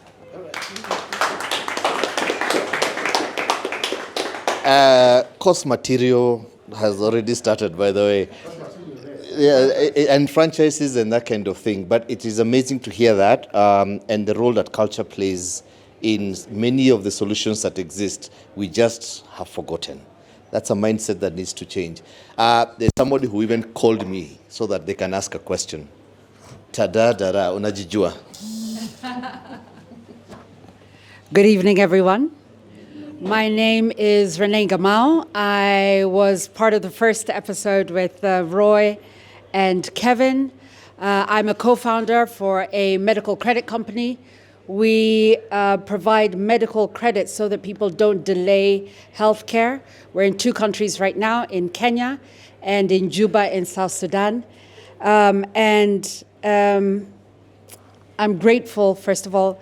Thank you, Michael, for the work that you've done together with Laila and with Pauline, and for answering the call. My meeting with you was very brief, if you remember. You made a presentation at Terrific, and I was like, do it or shut up. Those of you who know me will know that shut up is actually an option in my space. Do not speak. If you're not going to do it, don't speak if I'm near the room, because I recognize that it's so urgent what we're doing, everything that we're doing. And don't be lied to. Everything we do is social impact work, because every salary we pay supports 10 other people. So let's not be, and respectfully to what you've said, we can't afford to be theoretical about it. I stand here representing not just Checkups Medical Credit, the company that I've co-founded, but also one of the other co-founders, who is Teresa Njoroge of Clean Start. And we go into prisons, turn around how prisons are being operated, challenge the statutes around prisons, and then reintegrate, rehabilitate, and allow people to believe that what they've done, the crime that they went in for, or sometimes the crime that they didn't commit, but they went in nevertheless, is not their identity. It's not their crime. It's not who they are. It's an episode. And so the reason why I kind of stood up is because I think there's a question that you asked, Laila, and I wanted to respond to it.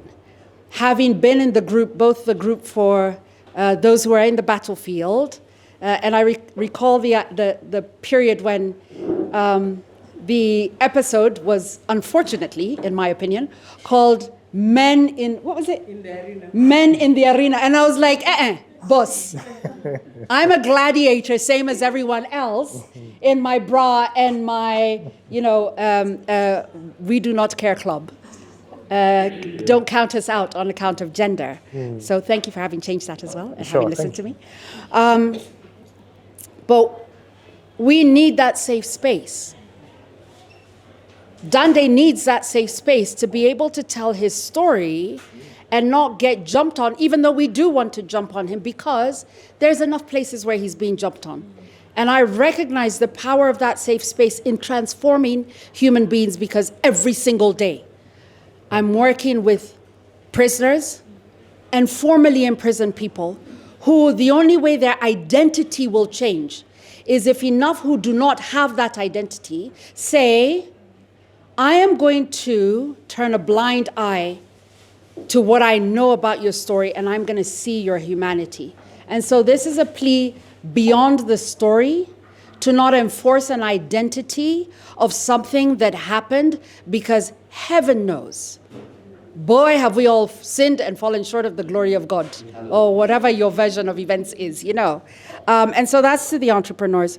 But to you, Laila, the creation of the safe space, and I know that you're really powerful at doing that, is to step into that role and be able to curate that space so that we show up and be better and not be our past.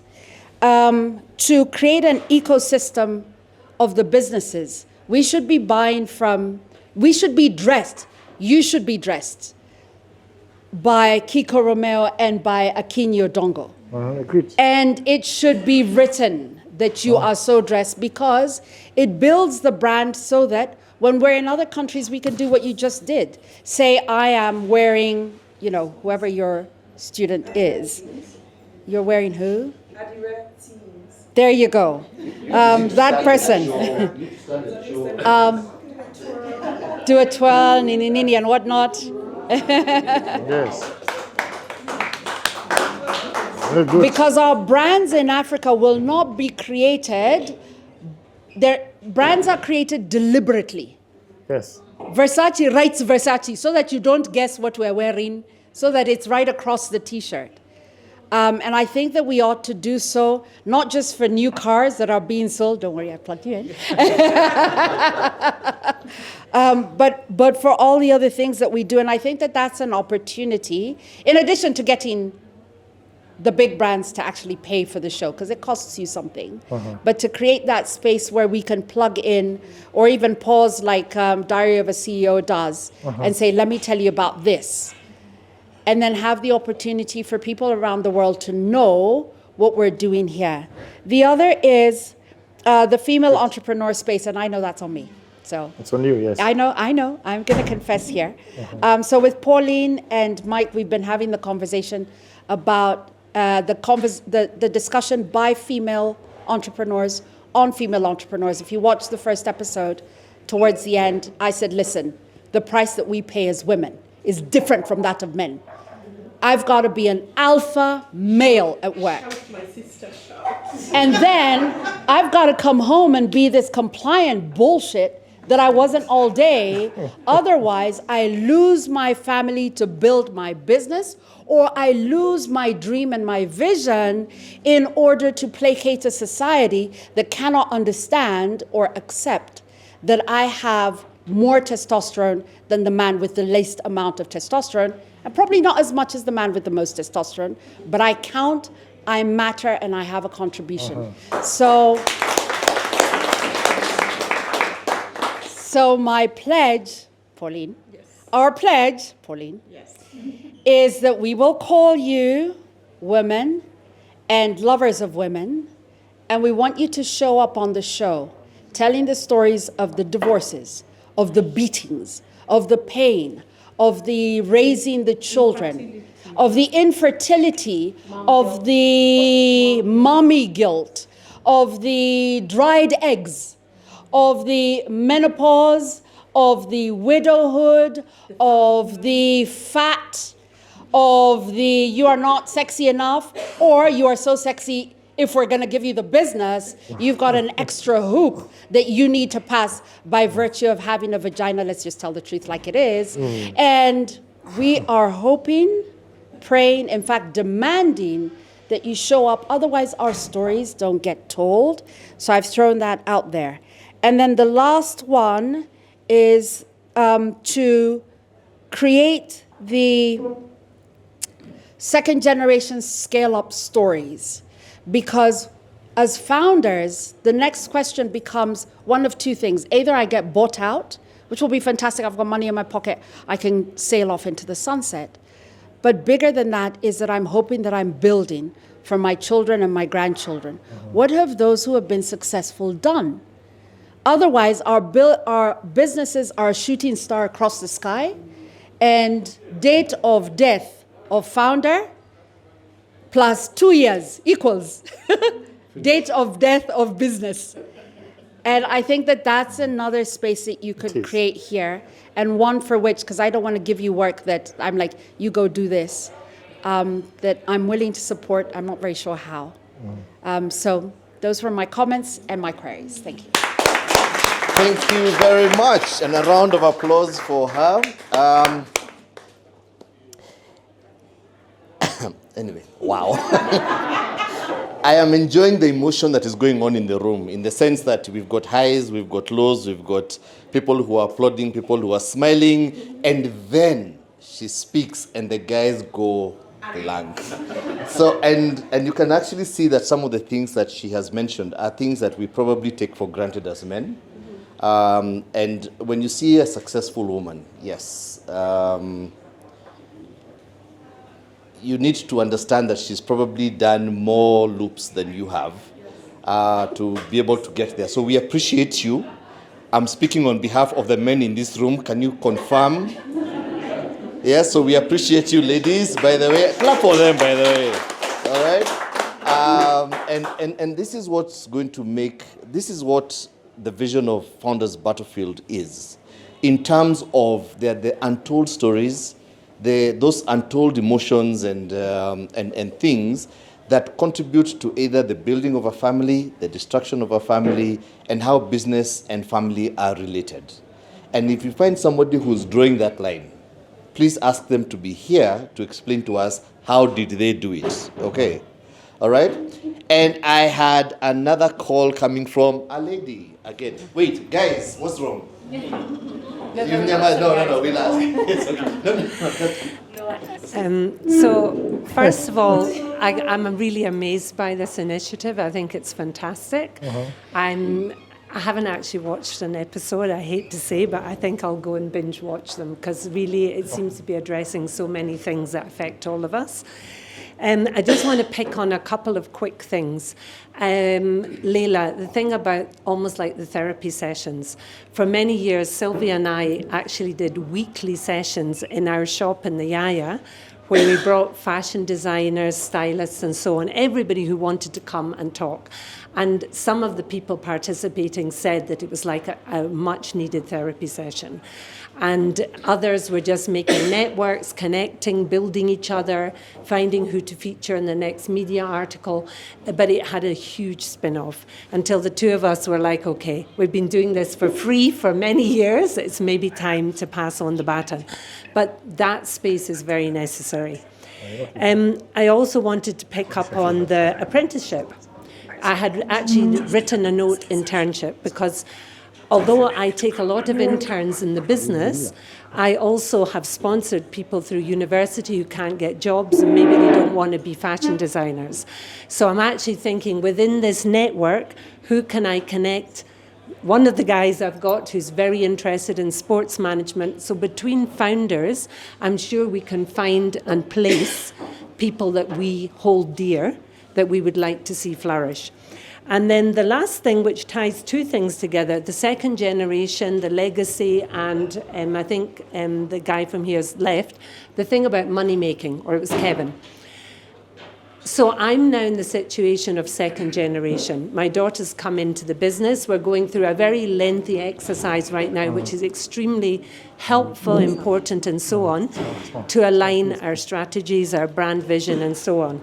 We share values, but we have very different personalities, and it's about how to work through with that. Now, like many of our Gen Zs on the street complaining about the finance bill, my daughter has seen me struggle as a founder, and she's like, enough, we need to make money. So I'm finding she's very driven. She loves fashion, but she's very driven by, we have to have the money to have the impact you want the business to have. Whereas I'm busy clocking up how many more people can I help, and then the money's doing this. So I find that things kind of tie together in a way. So yeah, just putting that on the radar. But thank you very much. Honored to be here. And it's a beautiful thing that this is resonating with us, by the way, and I now understand why the gents are not asking any questions.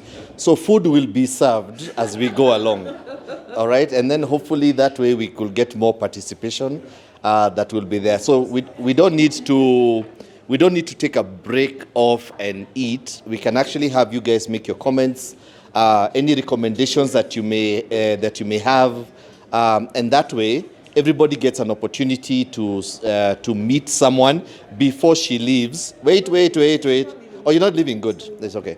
All right. Now that I've highlighted, okay, just in case. Anyway. So do not leave before you have actually met 60% of the people in this particular room. All right.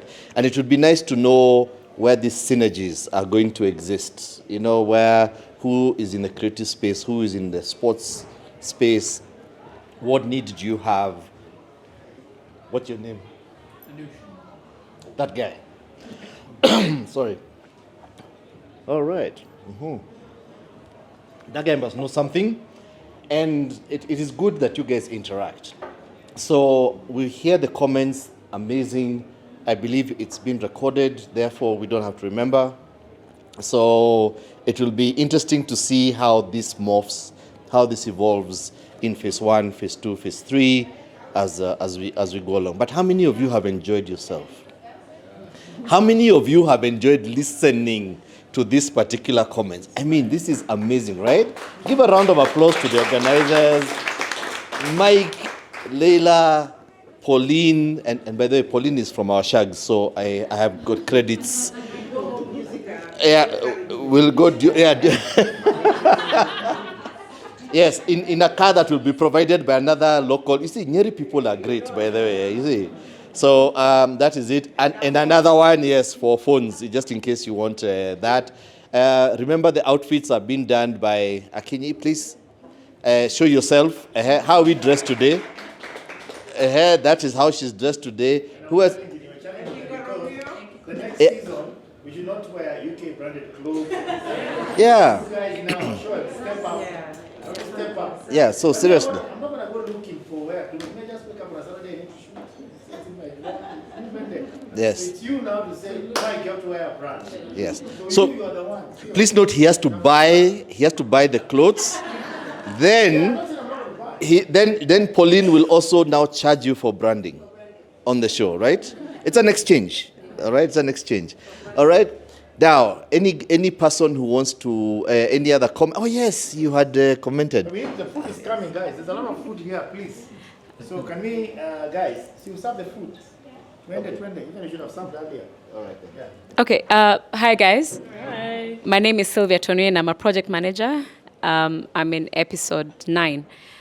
Just a very quick thank you for the WhatsApp groups. I know this is very sophisticated and it's really impressive. But I think for the quick wins, I'm part of the WhatsApp groups. I think there's 4 of them, including a Founders Marketplace. And I think when we're extremely busy and I love getting the updates on the WhatsApp. So that's another channel. If you're not on the channels, on the WhatsApp channels, I think you should join. And I'd like to say it's really impressive. And thank you so much, Mike, for putting this together. Thank you. Good. So another thank you from Mike. Okay, dudes. Imagine now I'm going to pick you guys now. Yeah, this one came late. First of all, do you know? Stand up. Do you know this guy? Kuja nikubebe. He runs a. This man. Oh, sorry. Let me just get this guy first of all. This man runs Go Beba. That's why I bebered him from there to this particular point. So the thing is, who are you?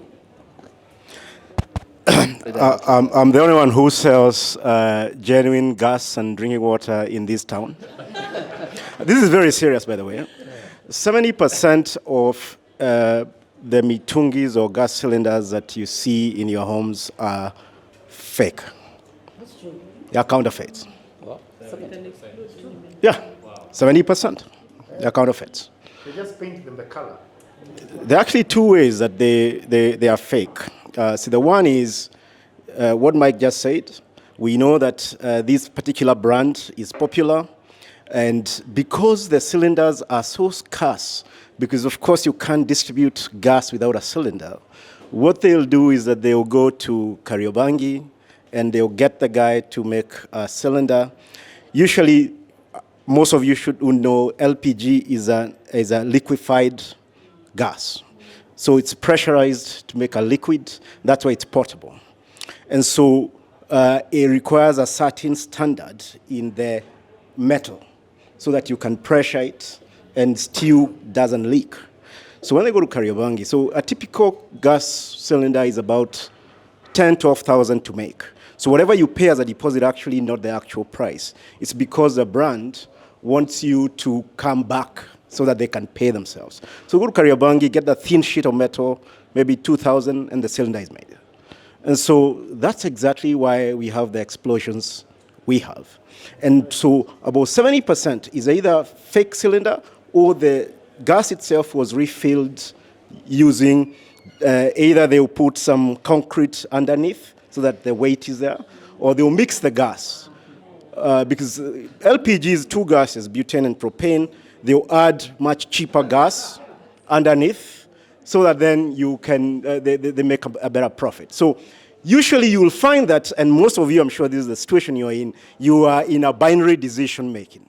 Either I get convenience, but bad quality, or I get quality because I have to go to the station and with high level of inconvenience. So we solve those two and give you a third option, both quality and genuine. That's Gobeba. Gobeba. Yes, so in other words, now that he's taken that time, he has not talked about Founders Battlefield, but this is the marketplace, by the way. But Gobeba. All right then. Now, I missed this gentleman, by the way, and he has been saying, talk to me. Yes, me teacher, but I'm not. So who are you? Okay. Good evening, everybody. My name is Mwenda Njoka. I'm a media. I've been in the media for a while. Oh, sorry. Okay. Yeah. There's no speakers. So can you hear me from the back? My name is Mwenda Njoka. I'm not an entrepreneur, or I tried at some point in my life, and I didn't go very well. That's a story for another day. But I've known Mike for a very long time. We've done a few things. I've worked in government. I've worked in the media. Right now, I'm the CEO of a media company called Cape Media, which runs TV 47 and Radio 47. But you also won the CNN Award, Africa Journalist Award in 2004. Four. Yeah, for business. So, yeah, but the reason I'm here, one, I've tried my hand in business some time back when I was around 30 in 2000, and I almost got bankrupted and sold my house at that time. So I decided not to do that, at least for now. So anyway, the reason I'm here, I've known Mike for a very long time, and we've tried many things with him in different areas. So I'm trying also to, in the space I'm in right now, as a media, in the media space, as a CEO of a media company, radio, TV, and digital, I'm trying to also to change content to pursue different kind of content that adds value to lives of people, and that's what kind of the kind of partnership I'm trying to build to have the content we are developing here to grow the next level of entrepreneurs, give them spaces within the TV, radio, and other spaces that can grow and they can message, they can create value to other people. Thank you. Thank you. Wow, we are among celebrities and we do not know. All right? How many guys knew gas was butane and what other one? Nione kama mulikuwa, don't say. It's what? Propane, not propellers. Okay then, very good. Propane and? All right then. Then what does it become? It is liquidified. So LPG stands for what? No, that was for me. Yeah. Anyway. But that's fantastic. At least what Gobeba is doing, CNN award winner, Annie, even appearing on CNN, by the way. How many guys have been on CNN? See your lives. Okay, oh yeah, okay, that. Oh, 2. Okay, then we have other celebrities on CNN, which is actually very good. So we have a few more comments, but I can see now guys want to get to know one another. So what we're going to do... Okay, yeah, let the food come. All right, he wants to... The new car wants to speak, by the way. Okay. You need to speak to about the new car you're manufacturing. Yeah, it's very impressive. Yeah. Yeah, they're doing the tour here. So good evening. So my name is Maurice Gitari. I work for CFAO Mobility. So we are assembling the new Volkswagen Touareg and at Thika and Tiguan. So the cars prices have come very favorable. So they are flying off the shelf. And I'm also in charge. So you can give me a call if you need a new car. I'm also in charge of Mercedes-Benz in Kenya. So you can always talk to me. But I think the main thing is that I'm very impressed.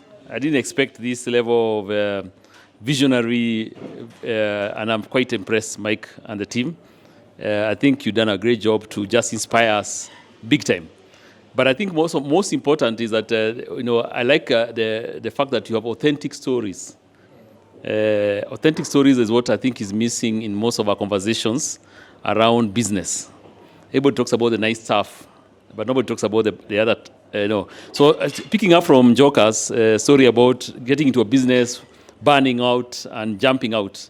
In my 29 or so years working career, I've probably spent about 4 years as an entrepreneur before I jumped back into corporate. So there is something that I think would add value, because it's a battlefield, is a section around the minefield. Everybody, in a battlefield, sometimes you're told this is a path you use, but there are also minefields. And these minefields are where you jump in and make losses, and you burn some money, and you want to escape. My own experience is that I spent about 2 years trying out an outfit in mining in Kenya. Mining and prospecting in Samburu. And I was very excited about it. And I got a big block, signed big deals with the Samburu guys there.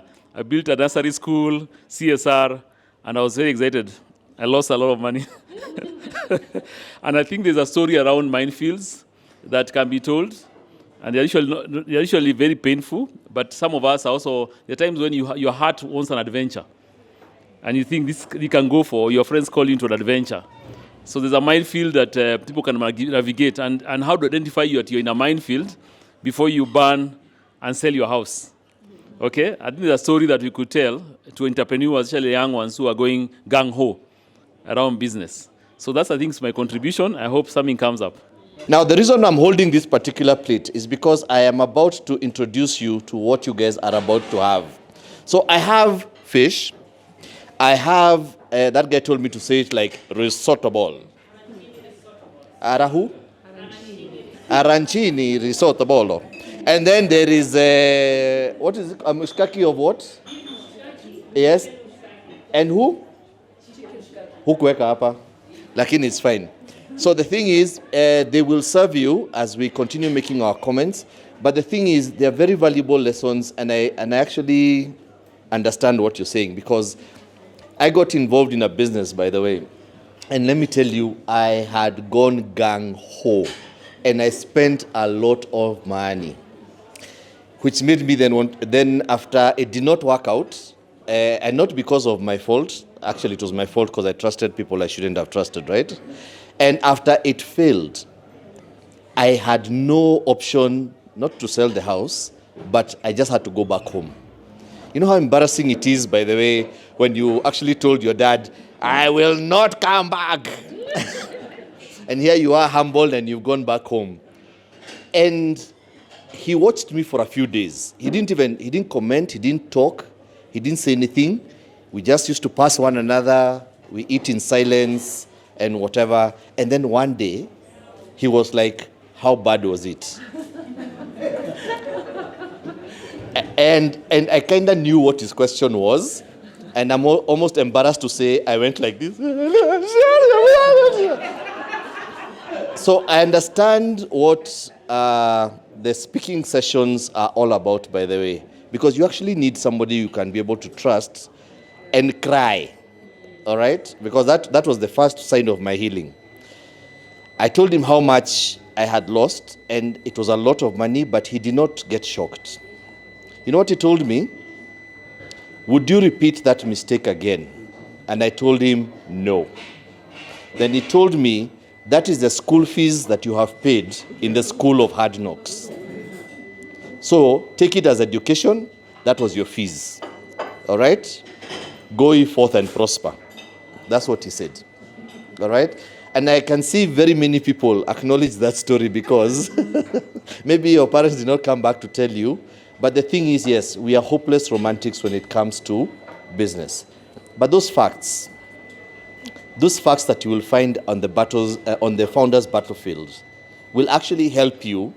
And I always ask this question: why should we repeat mistakes that have been made by other people in the past?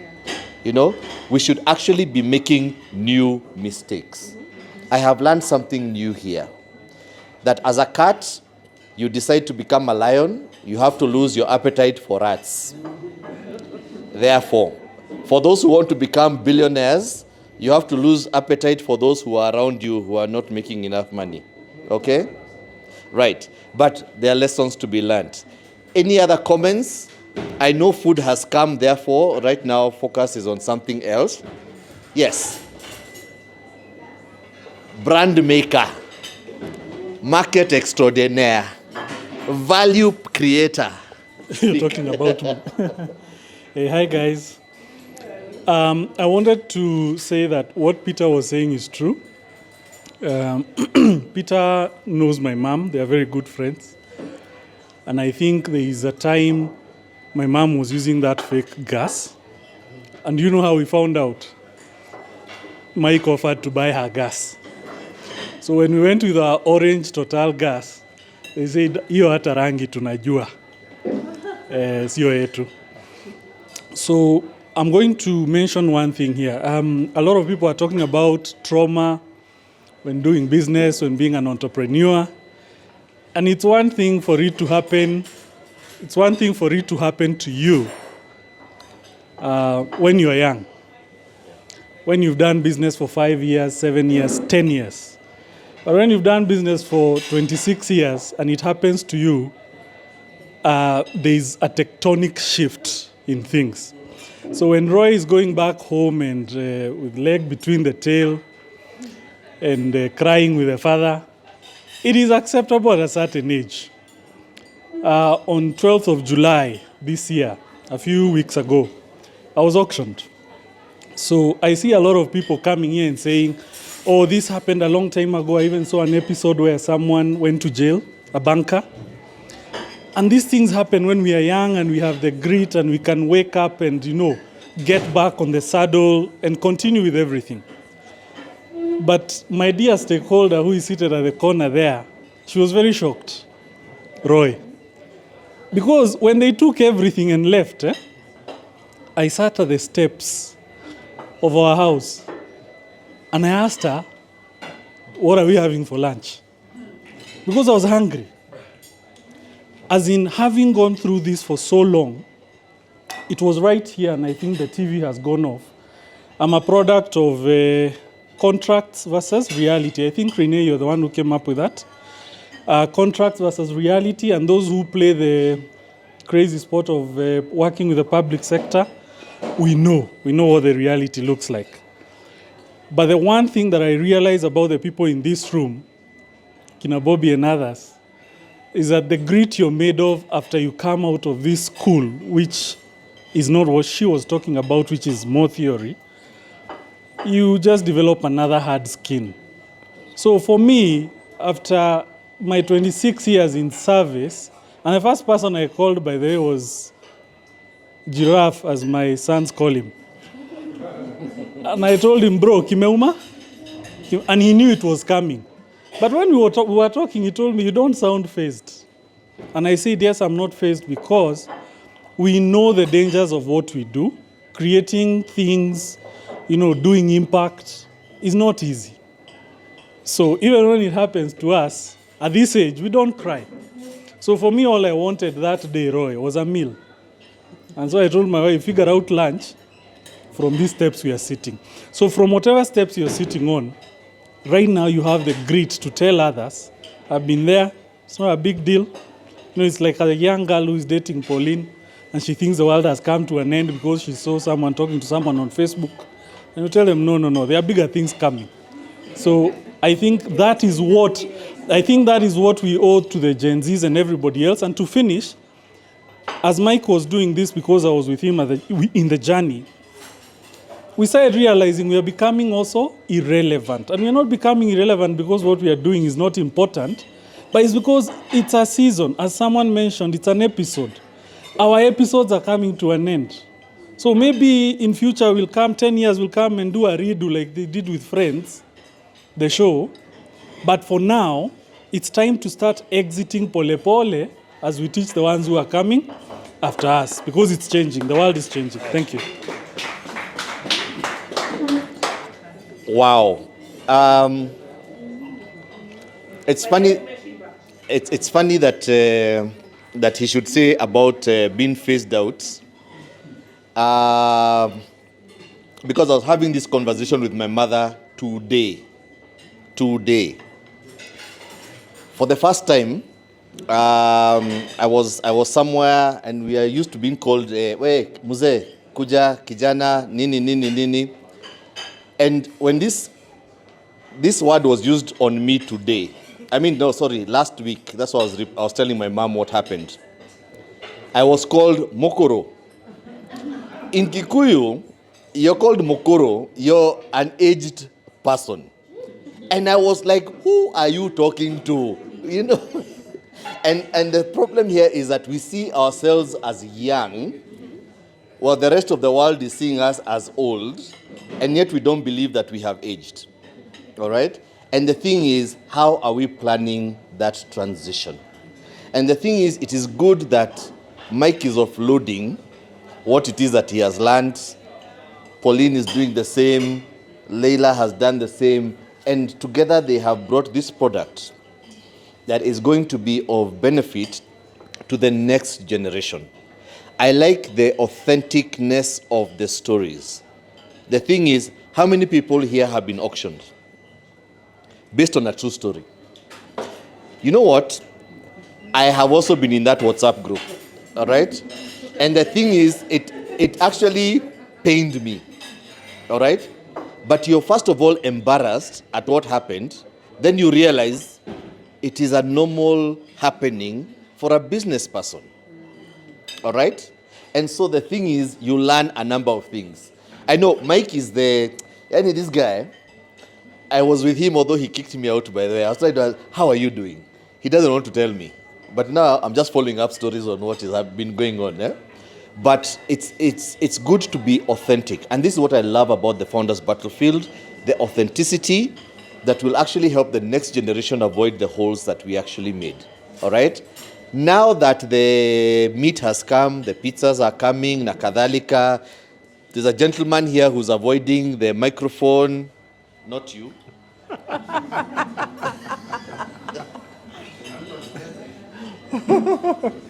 It was coming. I'd run away from it. Okay, right. Yeah. Look at the small world. All right. Good evening. Hi. Good evening, ladies and gentlemen. All right. Much better. Right. My name is Tony Hutia. I'm here on invitation from Pauline. She's been chasing me for a very long time to even come to this. It's very interesting, and I've been intrigued in what the team is doing. Mike, it's amazing. Pauline, it's really amazing. I've not been able to watch any of the podcasts. I'll make sure that I do it. But what I want to say is, yes, I think she invited me on the premise of me being at Samsung and all that. But I've been part of that founder journey in many businesses, and we were discussing that. I'm happy to see one of my employers, Bobby, When I was a young guy, he used to be my boss as I was getting into this career. And it's interesting because the journeys are really impressive when we actually tell our story. Maybe one thing I would say is a lot of times, even for the young generation, and we always call them the microwave generation. So they don't understand the journey and the process to get to the big things that we see. So when we tell the story, it actually gives them a perception and the actual truths of that journey. Because when they see you driving this big car, blah, blah, blah, they do not understand how you got there. Okay? And a lot of times, even when we are doing the videos, the podcasts and so on, we jump over to the good part of it and not the journey that got us to that part. So it's really important for them to understand, or everybody who's watching this, to understand that there's all these ups and downs, but no one of us actually gives up, is we come back and try it again, okay? We use those moments to actually be learnings and foundations to push us to a different level, okay? And we're discussing from the table there, yes, I've done corporate work, gone to business, then thought, wala, let me go back to the safe space of corporate world. And it's always that safe space. But currently, if we look at it, everybody's trying to get a job, they can't. Why? Because most of us are not creating those jobs, okay? And the ones who are supposed to be creating those jobs are probably being frustrated to points that they are not able to create those jobs. But the point is we need to create those jobs for them to be able to do that. But the perception needs to move from me wanting employment to creating that job. And I think this is the group to show that, okay? And lastly, I know we are here because of being what we call character developed. But many a times, we are happy to say and give these stories when we are under that season of being character developed. But we make it, then you don't even pick up your call. Okay? And many a times you don't even pick up that phone. We'll be here, we've met, but when you've made it, you see this guy calling me, and forget about the guy. But I think Mike and the team, one of the things that then this group needs to create is authentic people, no matter what. Then you remain to that call and purpose. Because it's not only when it's going wrong, that's when you want and available to give all these life experiences. But even when it's going right, then you are there to actually handhold the people who need that whole handholding. Because that's when it makes the difference, okay? We know Mike about selling the equipment and all that. I know him, he doesn't know me. But I know his journey, right? And we can actually be able to attest to it, right? So those experiences then are what actually make that difference. And I think this is an opportunity and a great one for us to create that platform where people can be able to trust authentic, tried, tested experiences that they can be able to stand on. So I think it's a good thing. Keep it up. God bless. And we'll be able to join this team. Asanteni sana. Good evening, everyone. I finally picked up the courage because I've been well fed. So I said, now I can speak. But two people have made me get up today. One is Alan, because he doesn't know this. When Riara School, you said, where was Riara Road? I know where Riara Road was very much. Why? Because I was a student of Riara School. Yeah. Would you have ever imagined that? Yeah, so standard 1 and 2, I was sent to boarding because my dad got a posting in Somalia. So I was put into boarding, standard 1 and 2, and then the war broke out in Somalia, so my dad had to come back. And so he decided to move from Kisumu to Nairobi, and I was put in this place called Riara School. So I was there from, I think, standard 3, I know, standard 3, till standard 8. I think it then transitioned to Makini. I was in Riara and then Makini School. So I'm just so humbled to meet the guys behind it and learn the story, because we were the early students, and I'm now 52, so you're saying 50 years old. You must have been 2 years old, that school. So I'm one of your alumni. Yeah, so really a pleasure and honor to meet you. And I would love to meet your dad and mom, if I can. Tony, if you're going to start watching Founders Battlefield, start with episode 3. Your ex-boss is in it. So when Mike got in touch with me regarding Founders Battlefield, I don't think it took much time convincing me. It must have been a 2-minute conversation, but the conversation was actually more than an hour because we started discussing the possibilities. He wasn't convincing me to come on the show because I was like, you know what, this was required. And George there knows that we were talking about this year before Mike started, but Mike's on steroids, and in 8 months, this guy has taken this to another level. So we must commend him because it's easy to talk, have a vision, but execution is at another level, right? So entrepreneurs, we may have ideas, but the execution can fail us, right? And so when I look at Mike and I say what he's done, it's really well done. Thank you. Thank you. The other thing I appreciate that I see in the room is diversity. And I always say that should be diversity. Yes, we say African founders operating system, but sometimes we can have a perceived that it's targeting a certain ethnic group. And so if you notice, Mike got in diversity into the episodes, which I appreciate. And I think is important to mention diversity is also gender, right?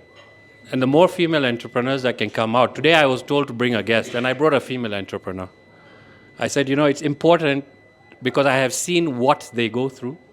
And maybe sometimes they don't discuss it as openly. Men actually discuss more openly, I think. But women might find it a bit challenging to discuss their issues at business because of various other hats they wear.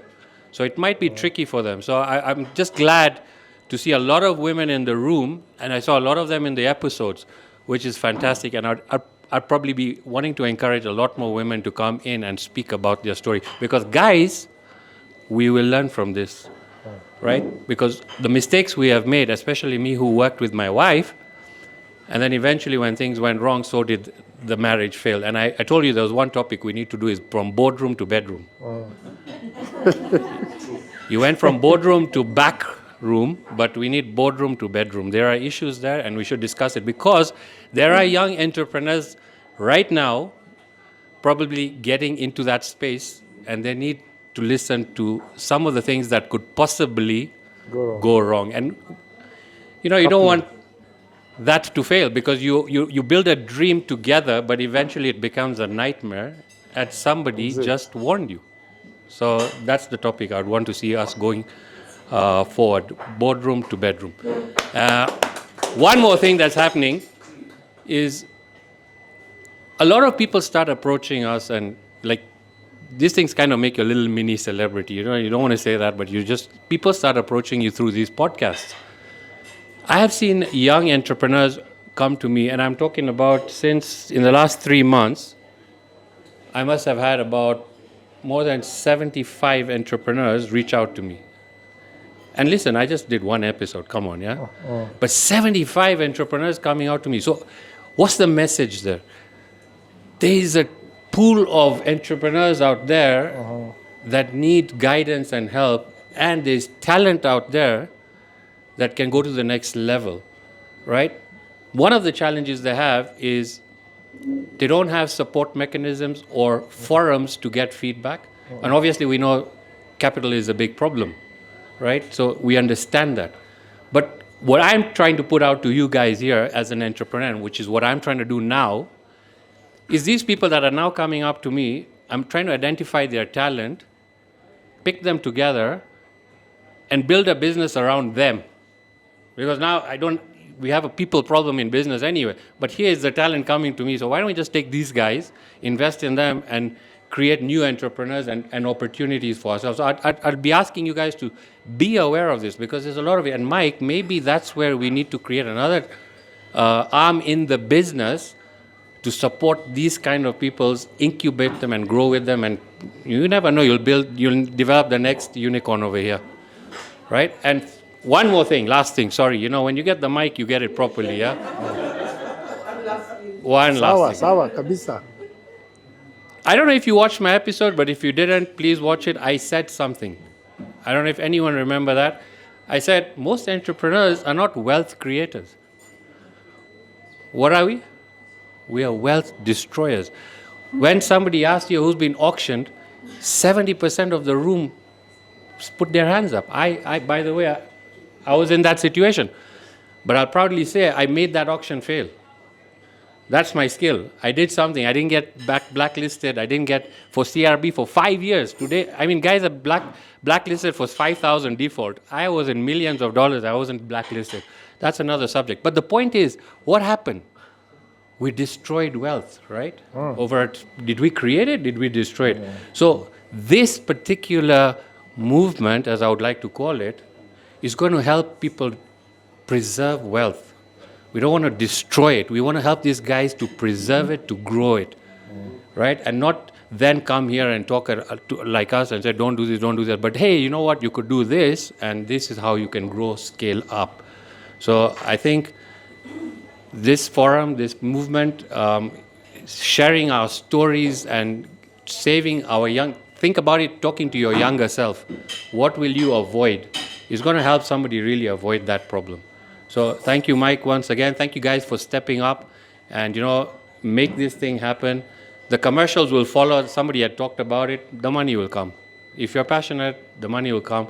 This thing just needs to go to the next level and with everyone's support. Thank you. Wow, from boardroom to bedroom. I wonder how that conversation will go by the way. Well, my wife looks at me and says, I can see your shares rising. Anyway. But in an interesting way, we had polled it.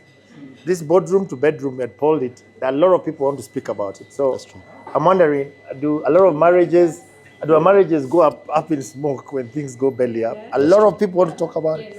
A lot. So I think it was the most voted product that people want to talk about. All right. So entrepreneurs want to speak up. So I'm not sure if they want to get into the table and just share out of spite. So there we have to be careful. No. It's poverty. All right. Yes, even in Africa, everything we do, the real problem is poverty. So even that marriage not working. Yes. If you don't have the money comes. So, and that is an interesting conversation because as an entrepreneurs, if you don't have money, can you put it together? Can you hold it together? Yeah. In family stuff. Very good. Okay? So, and I really wanted somebody to speak up who is very interesting. The guy is called Chichangi.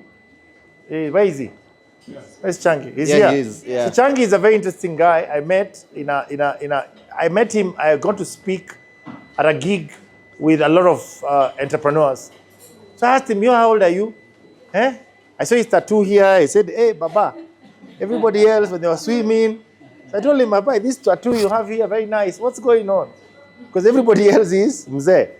I said, but you look, everybody here, the difference between you and anybody here is 25 years. So how did you get here? He said, me, I want to learn. So I got to know him and I brought him to our episode 4 with really, he's 25 years. I really want him to explain to you what he does. Really phenomenal, to be honest. The other day I got him to come and mentor my son and his friends. I remember later we met my son because my son wants to hold a concert. He's 15 years.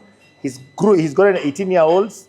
He's put them together. He's 15. He's put 18-year-olds and 19. So we're going to do a concert. He had one for 1,000 people. So I've been looking at him. I'm wondering how will I don't want to break his heart and tell this, we're not going this way. So I had to bring somebody to help me with this journey. So Chichangi had done this. He runs one of the biggest media companies. So he's helping me manage Leo towards a journey to remain focused. You don't understand? Because he's now saying, December, I want to have a concert, 4,000 people, 8,000 people. Baba, you going to put in money? Are you investing, ticketing, police? I say, hey, mister, wait, focus. So he's helping me. All right. Before Chichangi speaks, I think many of you have expressed desire to leave. But I would want you guys to at least listen to him. But let people not feel like they are held. I think there were some action points from today's meeting. Number 1, please look for founders' battlefield. All right? Fill in the information that is actually required from that. You now know what this is all about. All right? you know what it is that it needs, all right? Tell them to And give you a so takeaway what box. is your participation? And that participation can be No, yes, fulfilled hello. at Please tell them. www.foundersbattlefield.org. If you're leaving, .org, all right? you So take the please, kids to. make sure you're able to do that. I repeat, www.foundersbattlefield.org. Please fill in your details, participate. This was a beautiful, wonderful meeting. And Mike, being a creative is also a career path. So if you're trying to disrupt him from that one, you get him the 4,000 guests. But Sichangi, please tell us how you... I also have a boy who thinks he's the next Cristiano Ronaldo. I know better. However, how do I not break his heart while I encourage him to do something else? So you're going to be my friend. Those guys, please feel free to tell them to help them pack something for you as you go. Please, there's enough food. And then as he finishes, Anuj is a very interesting guy. I just met him through my contact. And I told him to come to this gathering. It's a very interesting business with 1 million plus people on this platform. And it would be nice for him to tell us about the business. 1 million people is not easy to have, right? So I think it would be nice to know what he's doing, right? So over to you, Papa. Hello everyone, and I think as you've heard, my name is Sichangi, and to simplify what I do is I deliver superior returns.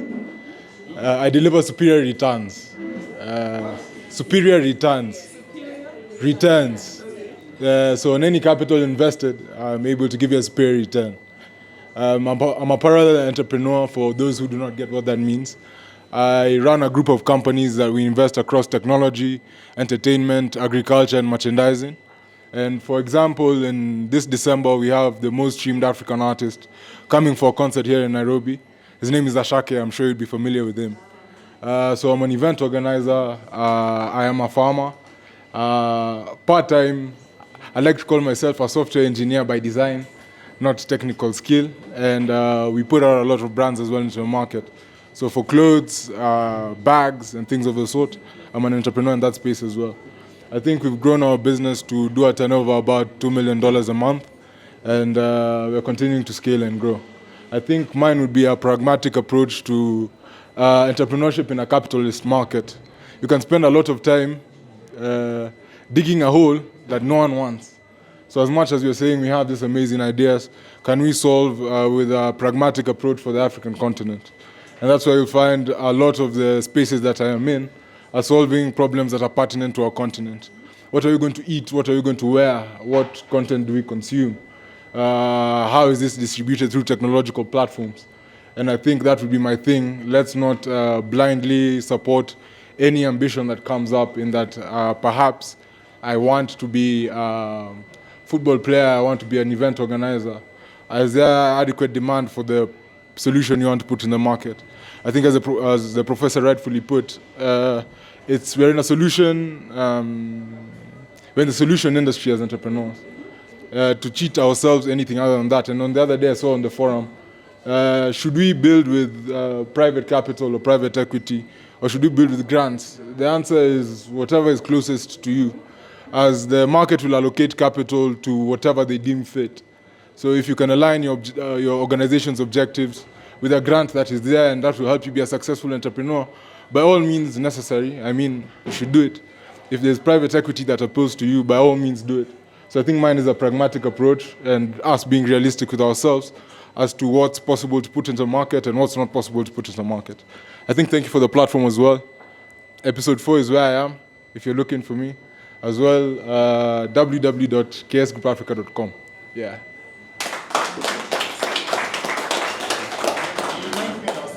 Very ambitious, big projects in agriculture, like real agriculture, like planting like hectares and hectares, delivering trucks of stuff at this age.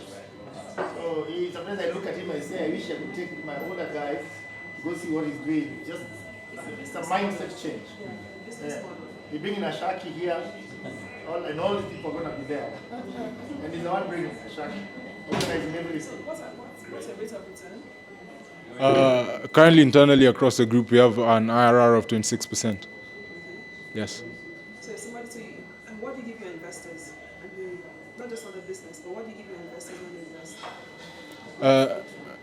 So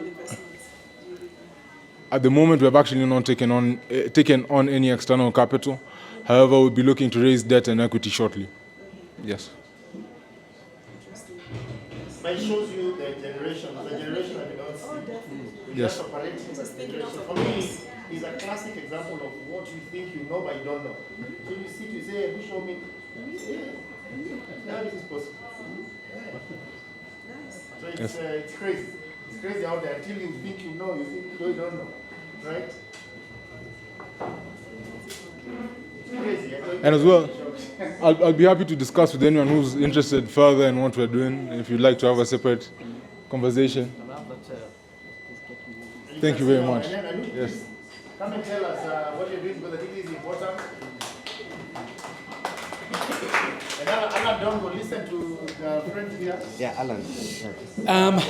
Thank you so much. Happy to be here. I think today a lot of what we saw resonated with me quite a bit on a personal level as a founder.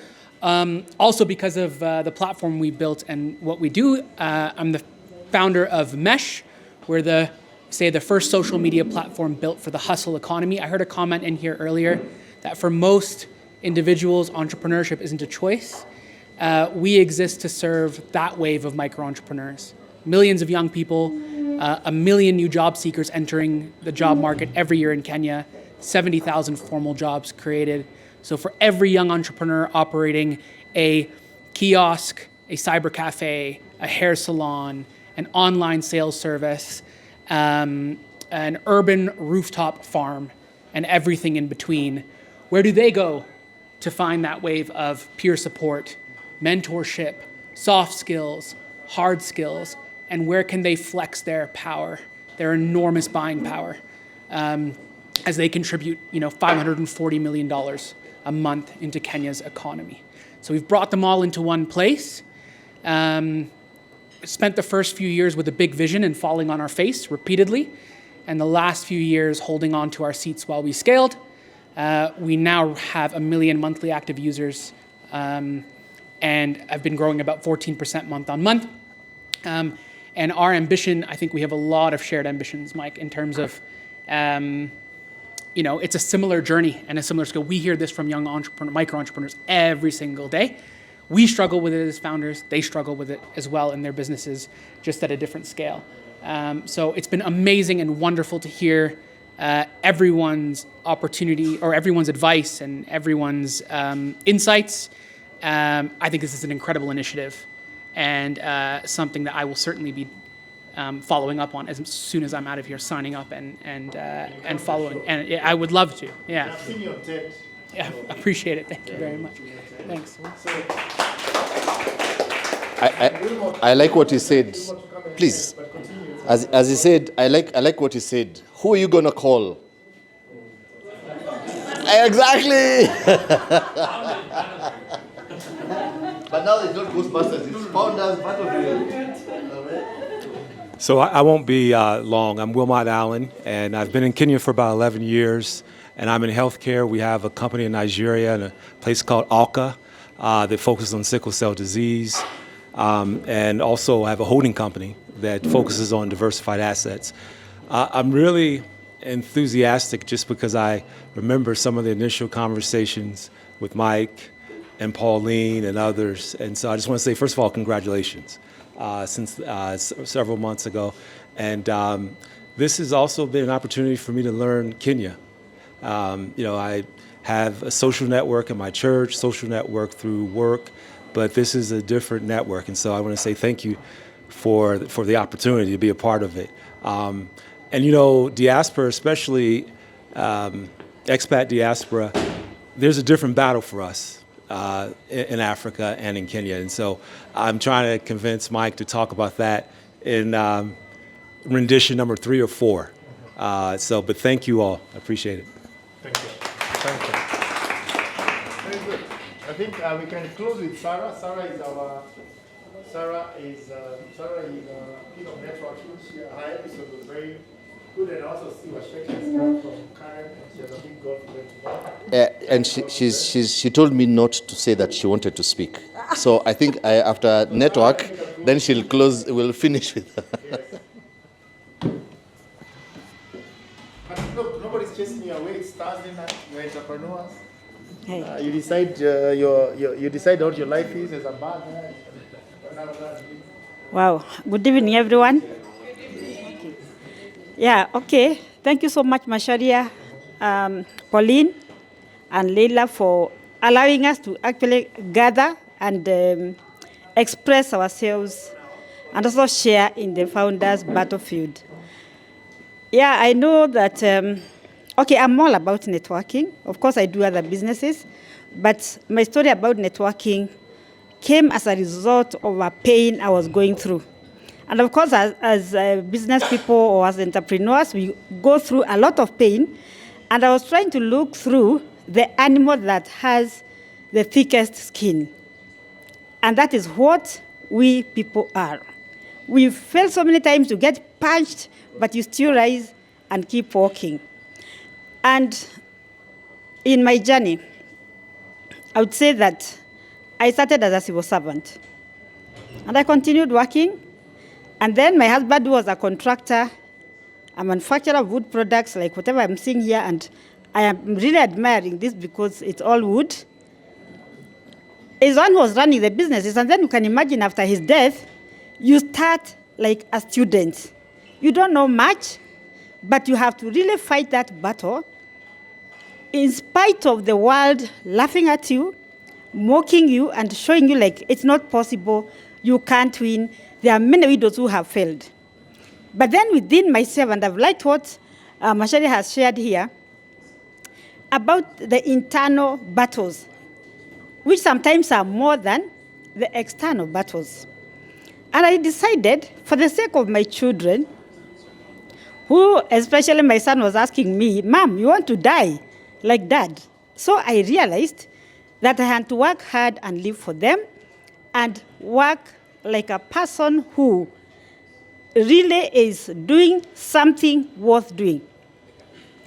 Anyway, so my story is long, but let me just say that even after working so hard and lifting the businesses that were dead, one of the businesses is manufacturing, and it's a male-dominated field. Manufacturing of wood products, construction, because he had some houses that he was building. They were left incomplete. Our parents' houses, which were left incomplete, and the person who was supposed to do them was who? Sarah. Do you know, sometimes I would wake up in the middle of the night, I sit and I think about it, cry, but then I realize, your cries, your tears will not help you, so you have to really sit down, write down, and decide what you are going to do. And even like when I was sharing, it got to a point where I wanted to cry, and I think one of the people who was with me said that he could give me some tissue just to wipe my tears, but I didn't cry.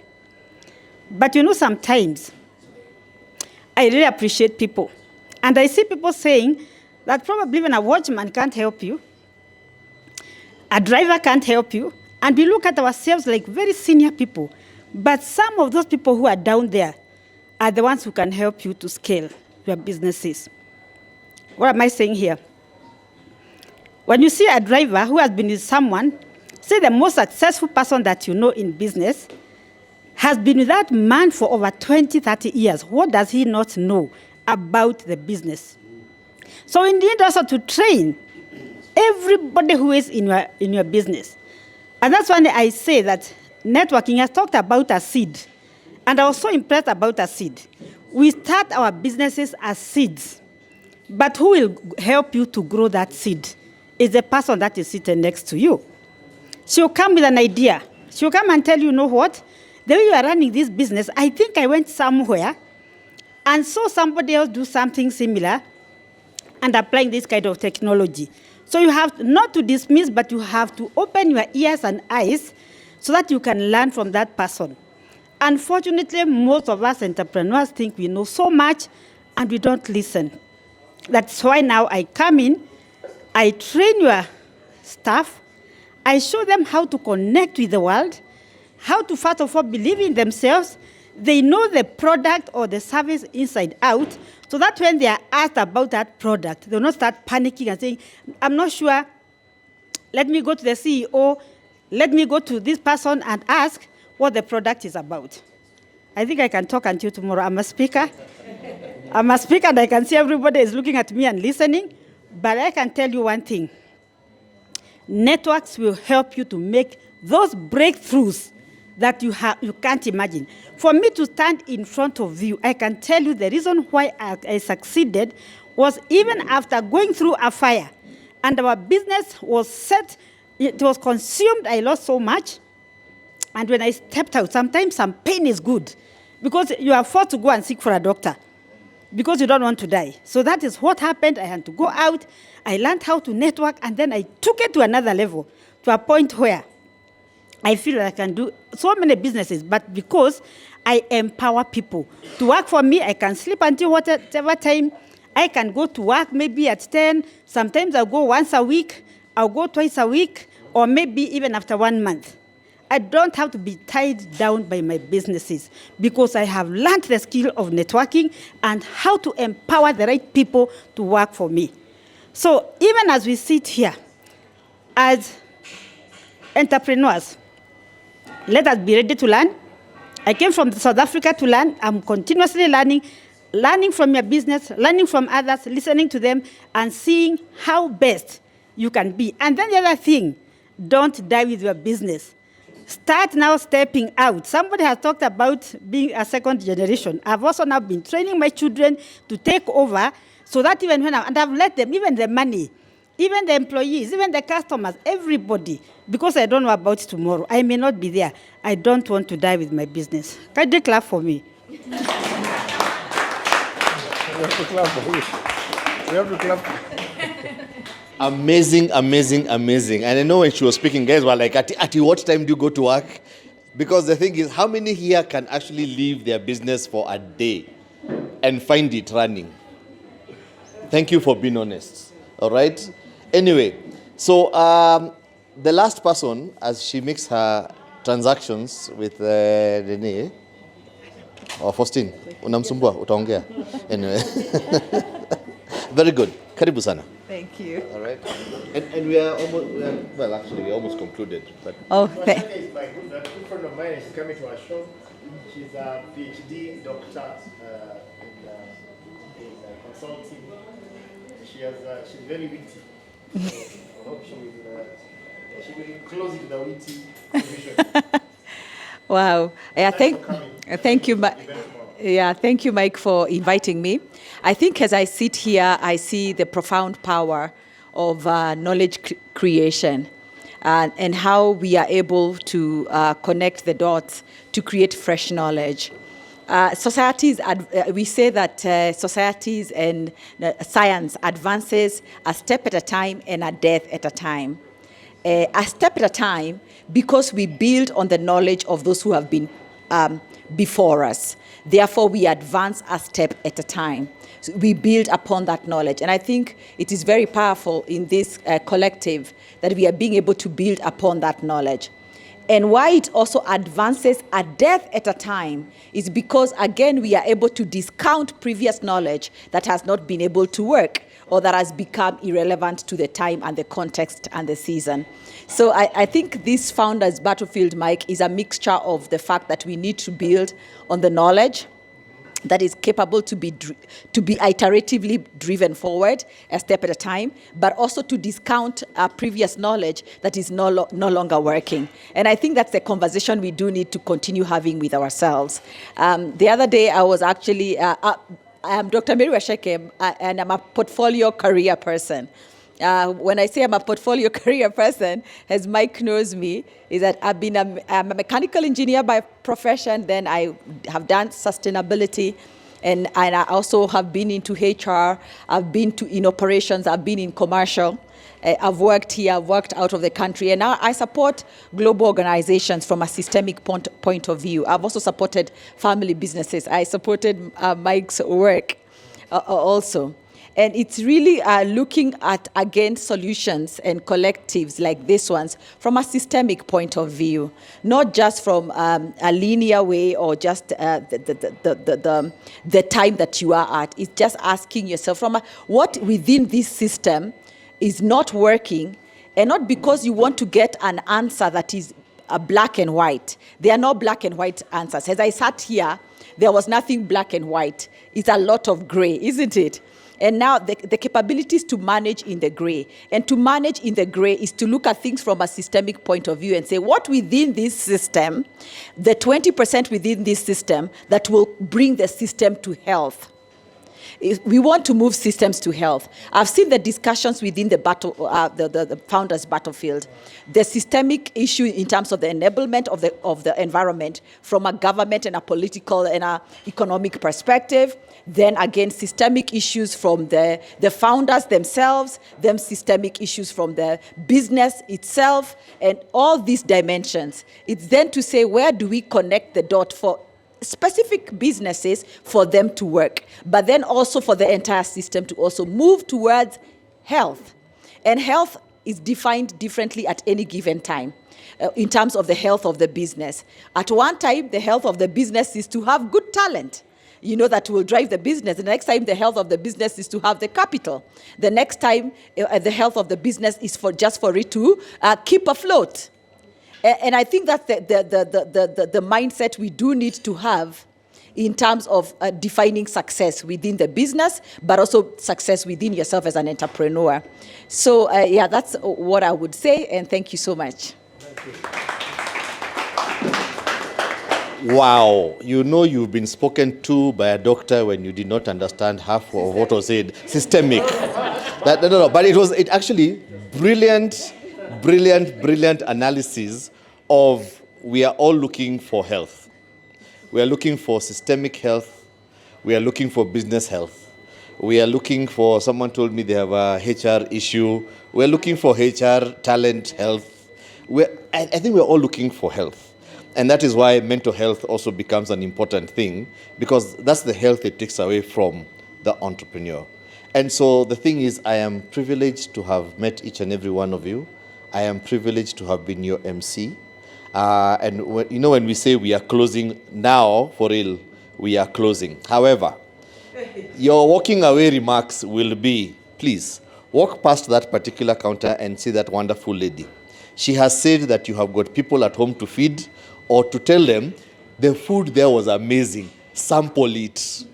Go with it, all right? But the thing is, thank you very much. I really appreciate your presence here. And Mike, thank you very much for actually putting this together. I love the vision. I love where it's going. I love what it's doing. I love that it's bringing people together. And to a team of Pauline, Laila, Masharia, who has no relationship to Mike at all. All right? So they just have the Masharia name, We would have known this Masharia, that they don't have a relationship, okay? All right? So it is good. We have to introduce you to another founder who owns this place from ideation to what it is today, Ajun. Ajun, oh yeah, please, come. June is our friend. He owns this place. My big supporter, my big supporter, thank you. And from here, the ones who want to go and see how his nice bar looks like. He has got a nice cigar bar that I saw he developed. He has a brewery. The brewery also. Yes, which I walked through. Please say the last word, as in karibuni na kwaheri. Thank you, asante sana. Yeah, thank you so much for coming. It's been a real pleasure to host you. Hopefully, some of you guys have been at Crafty Chameleon before. We are a small microbrewery and restaurant. Our new passion project has been the Whiskey and Cigar Lounge, which is on the other side of the garden. Please have a look.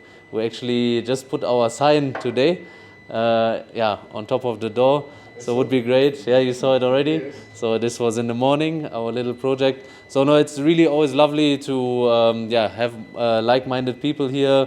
Also common entrepreneurs, and real pleasure. Thanks for making it happen. Yeah, Mike. Thanks for choosing Crafty Chameleon, and please still have a lovely evening. Thank you. All right, people. Turn to the person next to you. What is the website called?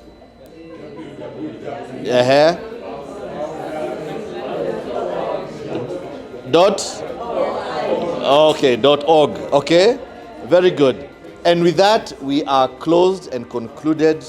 Travel safely. Nobody has told you to go home. For those who want to see the whiskey and the cigar bar, it is on the other side. For those who want to see the brewery, it is just next. Yes, okay?